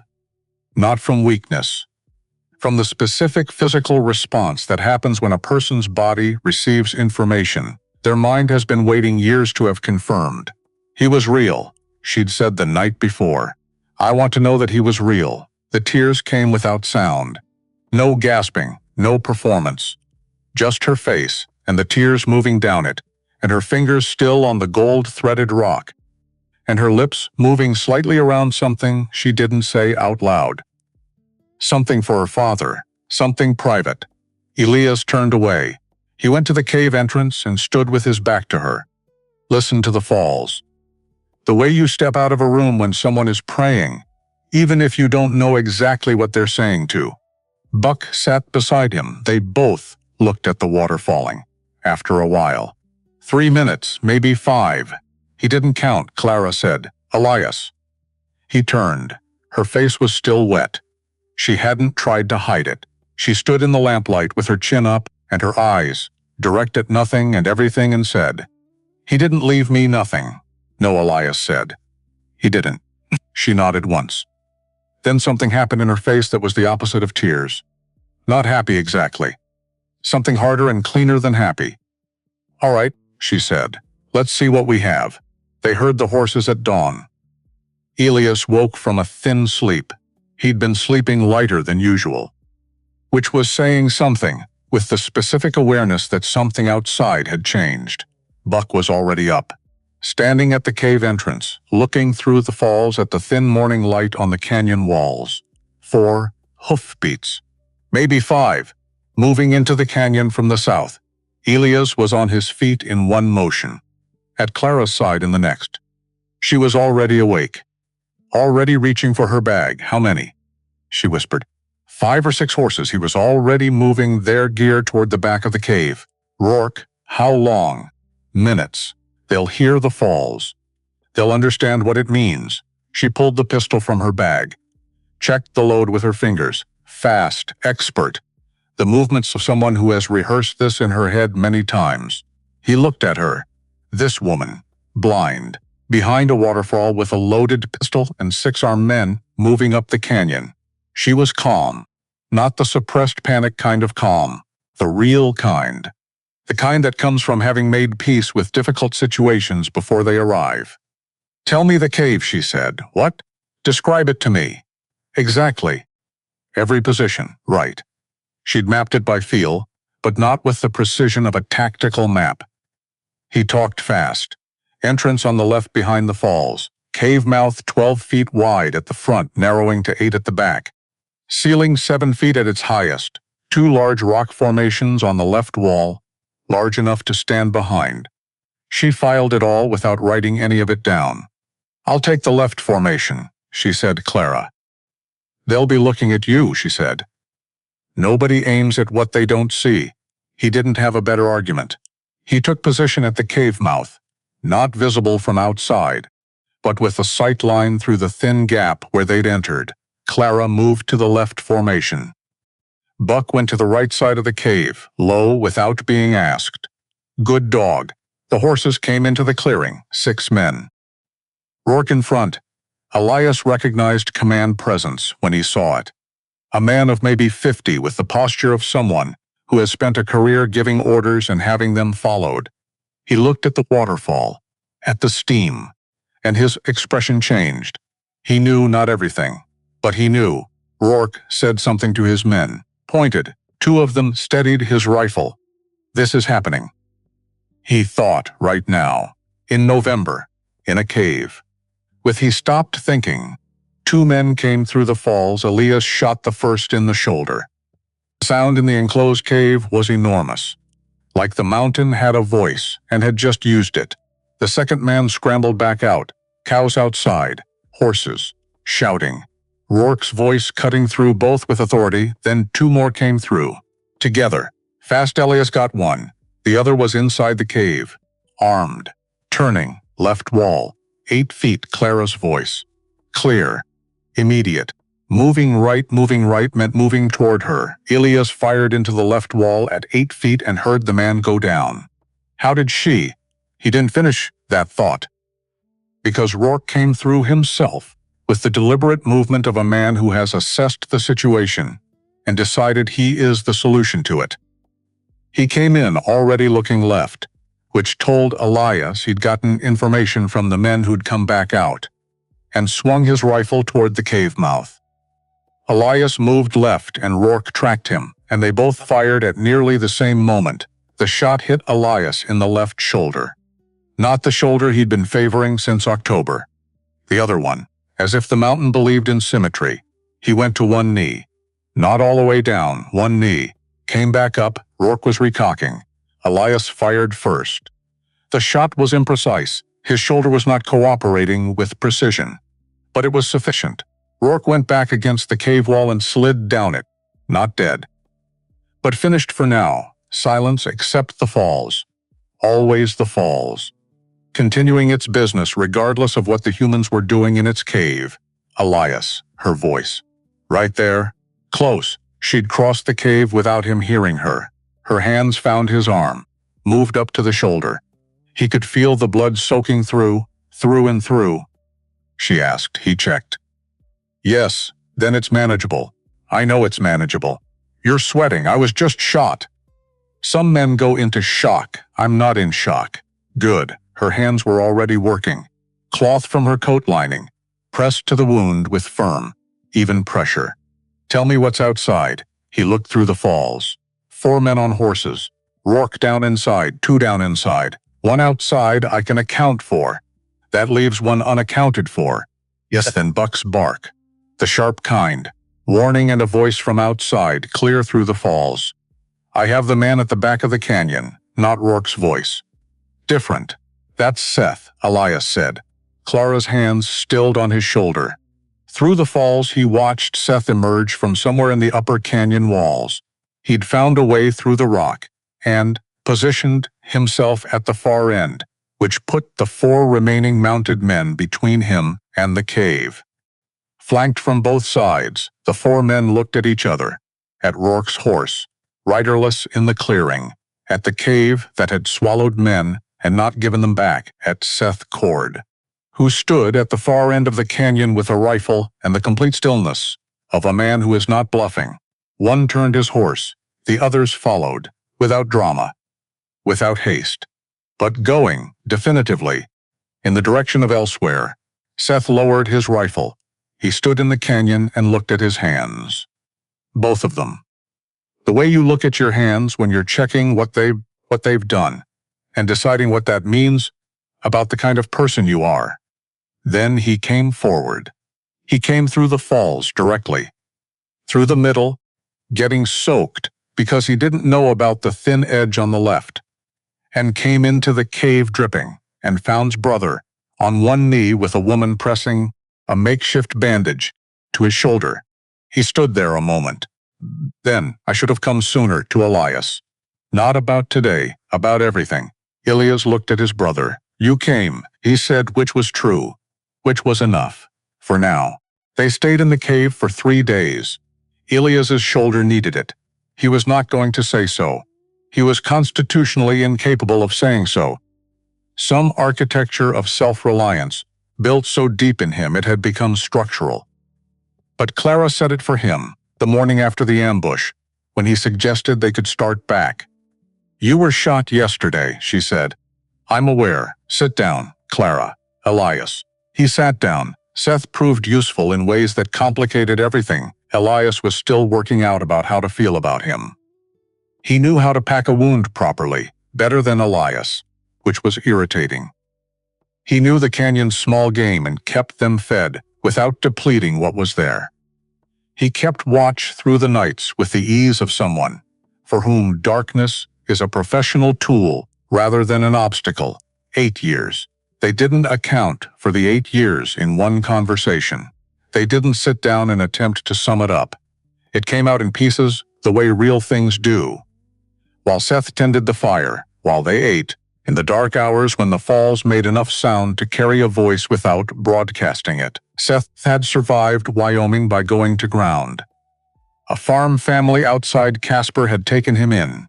He'd been badly hurt, had spent months recovering. By the time he could travel, he'd heard that Elias had left Montana entirely. He'd sent one letter to the last address he had for Elias. No answer, which could have meant anything. Elias looked at him. Rebecca and Owen died in the spring of '78, he said. I left after. Seth closed his eyes briefly, then opened them. I didn't know, he said. No, and Decker's mine. Yes. Seth was quiet for a long time. I knew he was a hard man, he said finally. I knew the work I was doing wasn't. I knew what kind of work it was. I told myself there was a line I wouldn't cross. He looked at the fire. Why was wrong about where the line was? Or I moved it without noticing, which amounts to the same thing in the end. Elias didn't absolve him, he also didn't condemn him, because absolution wasn't his to give, and condemnation served nothing now. What served something was the next action, and the action after that. You're going to take the evidence to a federal marshal, Elias said. Pruitt's statement, a written account of what you told me about the Kessler Flats water supply. You're going to do this yourself, and you're going to say what you know. That implicates me. Yes, Seth looked at him. You know that? Yes. A silence. All right, Seth said. Clara had been sitting near the cave wall, her back against the rock, through all of this. Not withdrawn. Listening in the way she listened to everything. Fully, without performing attentions, simply receiving it. Settling something inside herself. Processing something that had needed time and quiet to process. On the second evening, she called Elias over. He sat beside her.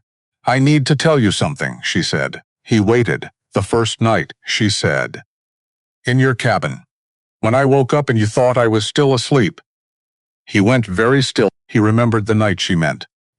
The second night of her fever, she'd seemed to settle into something quieter, and he'd thought she'd turned the corner, and he'd sat by the fire and done what he sometimes did in the late hours when the defenses wore thin. He'd talked to Rebecca, not to the room, to Rebecca specifically. The way you talk to someone who isn't there but whom you haven't finished talking to, because finishing would mean something final. He'd said things about Owen, about the years since, about the man he'd become up here on the mountain, and whether that man was what he was supposed to be, or just the version of a man who had decided surviving was sufficient. He'd said he was sorry several times. He'd said, I should have kept us away from that town. I should have known. I'm sorry. I keep being sorry and it doesn't accomplish anything, and I am anyway. He had believed Clara was asleep. I heard it, Clara said. All of it. He looked at the fire. I knew from that night, she said. I knew what kind of person you were. She stopped, started again. Men who apologize to people who can't hear them anymore. Who say those things in the dark when they believe no one is listening. A pause. Those men are not the men who turn women in for $200. He didn't say anything. I tested you anyway, she said. I know that wasn't fair. I made you prove it in ways you didn't know you were being tested. Because I'd been burned before by people I thought were safe. Another pause. I needed to be certain. Not almost certain. Certain. Are you certain now? He said. I've been certain for weeks, she said. I should have told you sooner. He turned to look at her. Her face in the lamplight. The old scars and the new ones, and the complete absence of apology in the way she held herself. Not defiance, not armoring. Just the settled posture of a woman who has survived what has been done to her by refusing, with a consistency that bordered on the absolute, to become smaller because of it. Clara, he said.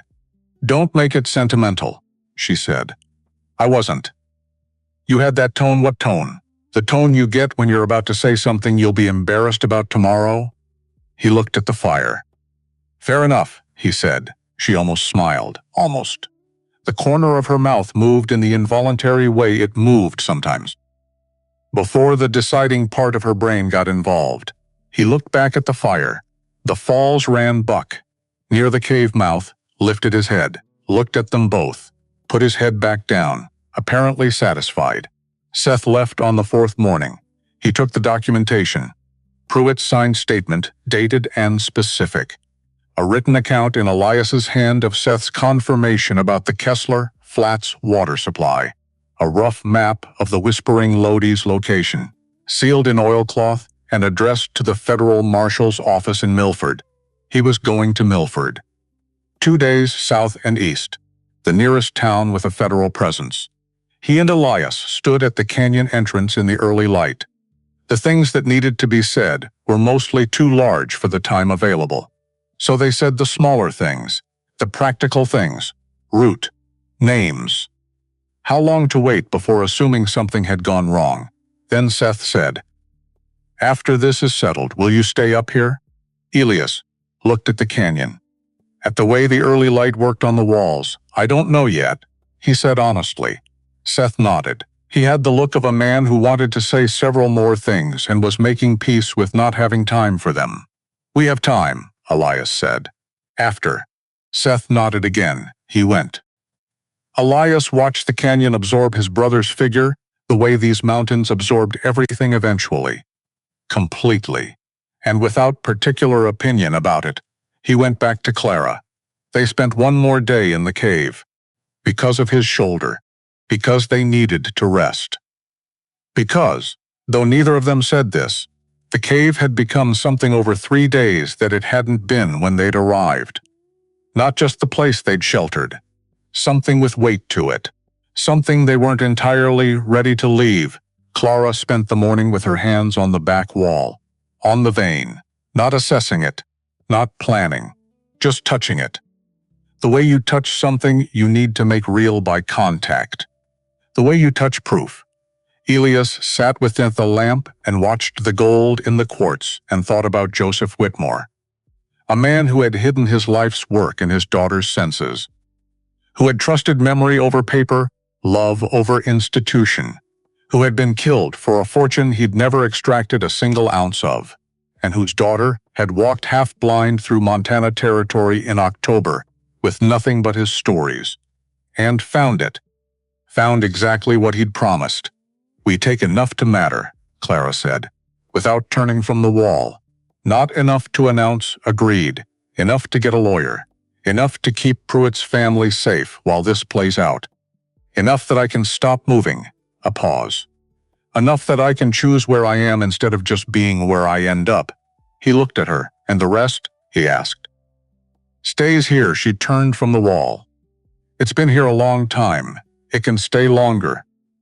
Her voice was different now when she talked about her father. Still grief in it. Always grief. But underneath the grief, something had shifted. Something had been put back in the right place.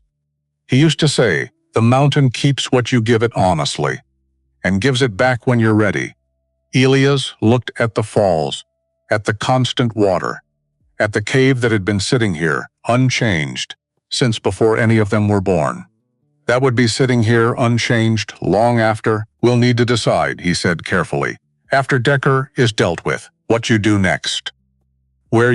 I know," she said. "You could go anywhere. I know that too." He was quiet. "Where would you go?" she asked. If you went somewhere, he thought about that. He thought about the cabin. 4 years of solitude in it, the south window. The second chair that hadn't been used in years, before Clara had sat in it and immediately identified the draft in the north wall. "I'd build something bigger," he said. The cabin was built for one person, a silence. "How much bigger?" she said. "Depends," he said. "On what? On how many people are going to be in it?" "Longer." She turned toward him, not quite his eyes but close, as close as she ever got, which was close enough to be unsettling in a way he'd stopped trying to understand and had started accepting. "You're terrible at this," she said. "I'm aware. 4 sentences and you still haven't. Clara, what?" "Stay," he said. One word. She didn't answer immediately. She was not a woman who answered immediately. She took things seriously and felt them all the way through before she gave them language. The falls ran. Buck lifted his head, looked at them both, put his head back down, apparently satisfied with the trajectory of events. "I'll need a place to put my things," she said finally. "You have a bag. It's not that many things. That's not the point."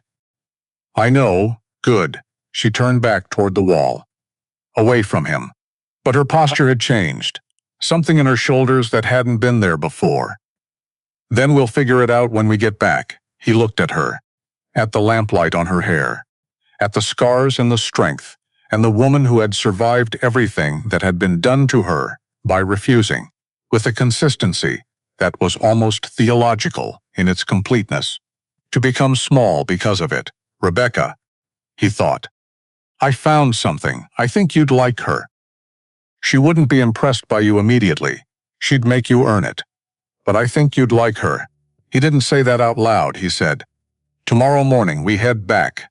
"Yes," Clara said. "Long route. 4 days with my shoulder, I know. The weather could."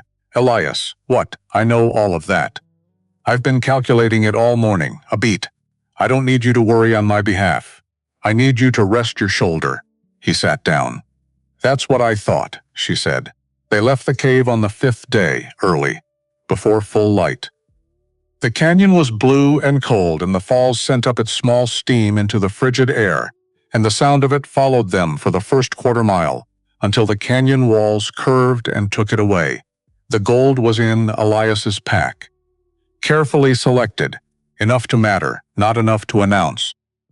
Clara had chosen each piece by touch in the lamplight, her fingers finding the heaviest concentrations, with the same accuracy she brought to everything. He hadn't questioned her selections. She knew what she was looking for. She'd always known.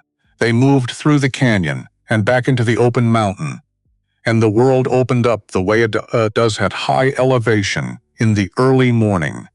Enormous and indifferent and beautiful, in the way of things that are not beautiful for your sake, but simply are what they are. And you are welcome to it. Clara walked beside him. She'd found her pace on this terrain over the past weeks. The mountain was in her now, in the way her feet read the ground, in the economy of her movement, in the specific way she tilted her head when the wind changed. She'd taken it in the way she took everything in, completely, through every available sense, until it became part of her, rather than something she was moving through. Buck moved ahead. The air was cold and would stay cold. But the wind was down, and the sky was clear, and the kind of light that comes off fresh snow at a low angle was turning everything to copper and rose. "What does it look like?" Clara said. He'd stopped being surprised when she asked this. "The light's coming from the east," he said. "Low. The snow's catching it and throwing it back upward. Everything's orange, rose, the kind of light that only lasts a few minutes before the sun gets too high. She turned her face toward the east.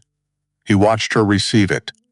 The way she received things that weren't sight, fully, without mourning what they weren't, without spending any of her attention on the loss that they represented. Just taking what was available and taking it completely. My father used to say, "The mountain puts on its good clothes in the morning," she said. Because it knows someone's watching. He looked at the mountains, at the gold in the light and the light in the gold in the place where the sky met the ridge in a line, so clean it looked deliberate.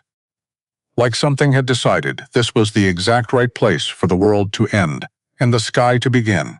He was right, Elias said. They walked.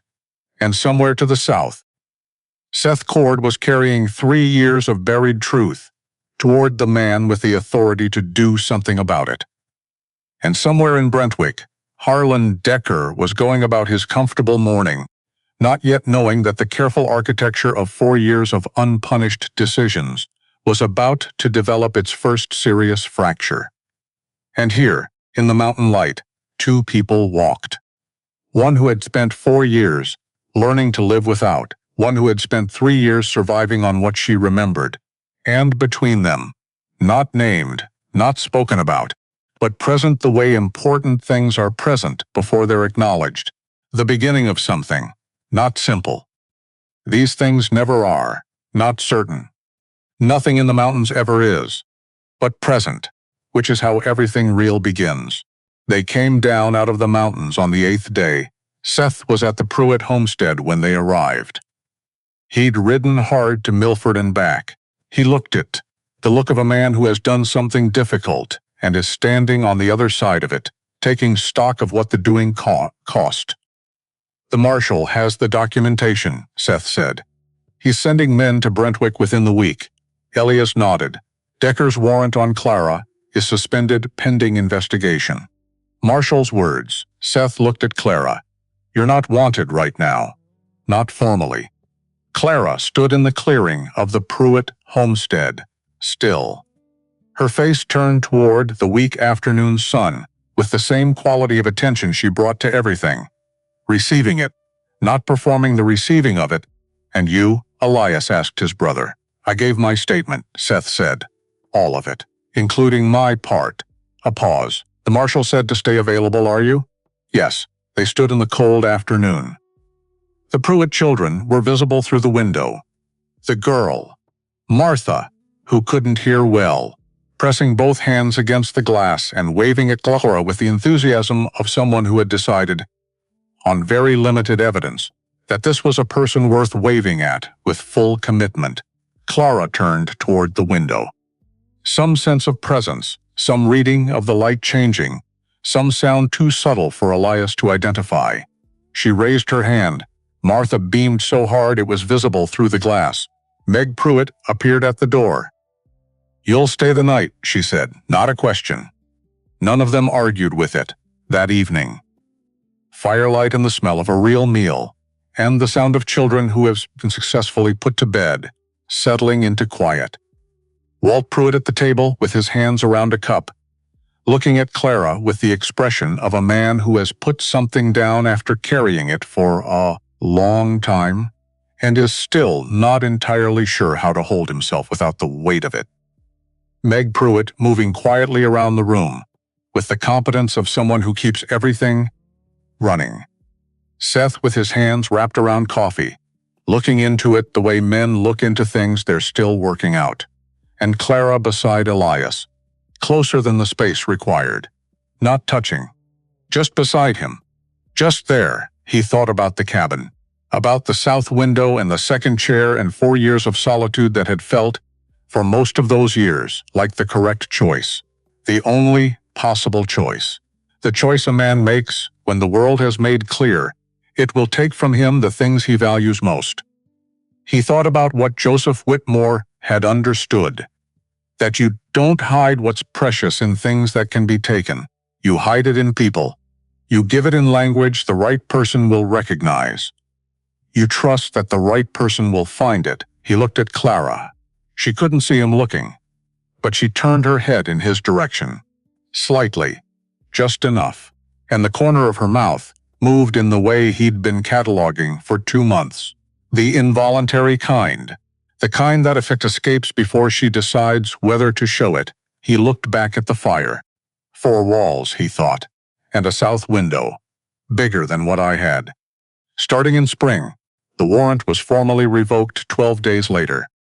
Harlan Decker was taken into federal custody at his offices in Brentwick on a Tuesday morning in January of 1883. He did not go quietly. He had a great deal to say about his innocence and the incompetence of federal authority, and the rights of men who had built something from nothing in a difficult territory and deserved better than this treatment. The marshal listened politely and took him anyway. The inquiry into the mining operation above Kessler Flats took considerably longer. It would take the better part of a year, moving through layers of documentation and testimony, and the slow, grinding machinery of official accountability, which moves at its own pace regardless of how urgent the truth beneath it is. Some things cannot be hurried. Some things require the simple passage of enough time that enough people see enough to believe what they're being asked to believe. That a man of standing could do what Decker had done. That the water in a town's creek could be poisoned by the operation on the ridge above it. That a blind woman could be the most credible witness in the room. But it started. That was what mattered. It started, and in the mountains, in a cave, behind a waterfall that didn't freeze. A vein of gold waited in its quartz with the patience of something that has been there a very long time and is not concerned about waiting a little longer. Spring came late that year, but it came. The cabin they built was in a south-facing valley that Elias had known about for 3 years without having had any reason to use it. He'd found it in his second autumn in the mountains, running a new trap line north of his usual range, and he'd stood in it and thought this would be a good place, without being able to articulate good for what. He knew now. It took most of the spring to build. The ground was frozen until late April, which was later than most years, and then the thaw came fast and turned everything soft at once and delayed the foundation work. Seth helped when he wasn't needed elsewhere, and he was needed elsewhere for a while, dealing with the ongoing legal weight of what he'd said to the marshal and what that meant for the cases being built. But he came when he could. He worked hard when he came. He and Elias talked in the evenings, with the particular care of 2 men who have a great deal of accumulated conversation to work through, and are proceeding carefully, the way you proceed carefully with something important.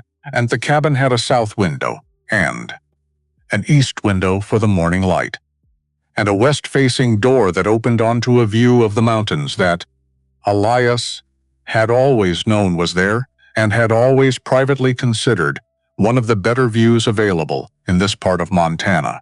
He'd built the door to face it on purpose. Some things you build around what you know is worth facing. On the first evening in the finished cabin, Clara walked every room, her hands on every wall, her feet reading every board. He didn't follow her. Some things a person needs to do alone.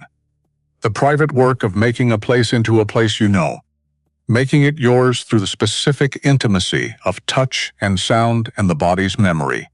When she finished, she stood in the center of the main room. The south window, she said. Yes, it'll get light in the afternoon. Yes, she nodded, satisfied. Filing it away in the specific way she stored information, completely, accurately, permanently. Then, you stood here before you finished the floor. I can feel where you stood. He looked at where she was standing. She was right. He'd stood there when the walls were up and the roof was on, but the floor was still rough board. And he'd stood exactly there and looked at the space and thought about who would fill it, who would need these dimensions, what the cabin would have to be the right size for the life that was going to happen in it. How do you know that? He said. She tapped the floor with her foot. The boards are worn in a slightly different direction here. Someone stood and shifted weight, more than once. Someone who was deciding something. He looked at the floor. You were deciding if it would work, she said. If the dimensions were right. He looked at her. Were they? She asked. Yes, he said. She nodded once. And that was all. Because some things are said, completely in a yes and a nod. And the fact of two people standing in a room they built together. In a valley the maps don't show, in the mountains that keep what you give them honestly, and give it back when you're ready. The fire was already laid in the hearth. He'd laid it before they moved anything else in, because some things should be ready before you need them. He lit it. It caught immediately. The dry wood taking the flame, the way dry wood takes flame when someone has laid it with care, quickly, cleanly, with the commitment of something that has been prepared. Outside, the evening settled over the mountains, the way evenings settle in these places. Slowly, and with intention, as if the dark is something the mountain chooses, rather than something that simply happens to it. The first stars came up in the east. Then more. Then the whole sky opened into the thing it becomes at high elevation. When the light is gone, and the air is clear, and there is nothing between you and what's above, Clara stood at the south window. She couldn't see the stars, but she turned her face toward them anyway. The way she turned her face toward things she wanted to receive. The way she turned toward the morning light on the mountain on the day they walked out of the canyon. As if seeing were a thing the whole body did, rather than just the eyes. He stood behind her, not touching, just present. Tell me, she said. So he did. He told her about the first star and the second, and the way they appeared in sequence, each one placed with what seemed like deliberateness, as if the sky were making decisions about what to reveal and when. He told her about the color of the sky at the last of the light, the deep blue that isn't quite black yet, that exists only in the few minutes of genuine transition and then is gone. He told her about the snow on the far ridge holding the last light longer than everything else, so it glowed slightly, just slightly, like something the mountain was keeping, for one last minute before letting the dark have it. He talked for longer than he intended. She didn't interrupt. When he finally stopped, the valley was fully dark, and the fire behind them was the loudest thing in the world, and Buck was asleep somewhere near the hearth, with the complete commitment of a dog who has decided the day is finished, he told me. Clara said quietly that if I ever couldn't find my way, if I was ever completely lost, I should stop moving and listen. Because the mountain always tells you where you are. A pause. I always thought he meant the literal mountain. He waited. He didn't just mean the literal mountain, she said. No, he hadn't. Elias looked at the dark valley, and the stars and the far ridge and the mountains that had been here before any of them were born and would be here long after. Mountains that kept what was given to them honestly and gave it back in their own time, on their own terms, in the way they decided was right. You found it, he said. Everything he hid for you? Yes, she said. Was it what you expected? A silence. It was better, she said. Some of it was what I expected, and some of it, she stopped. Some of it I didn't know to expect. He understood that. He understood it completely. Because 4 years ago he'd come up into these mountains to be done with the world. To be done with what the world could take from you. To reduce his life to functional and the survivable and the simple. Because simple things were harder to lose. He'd been content with that.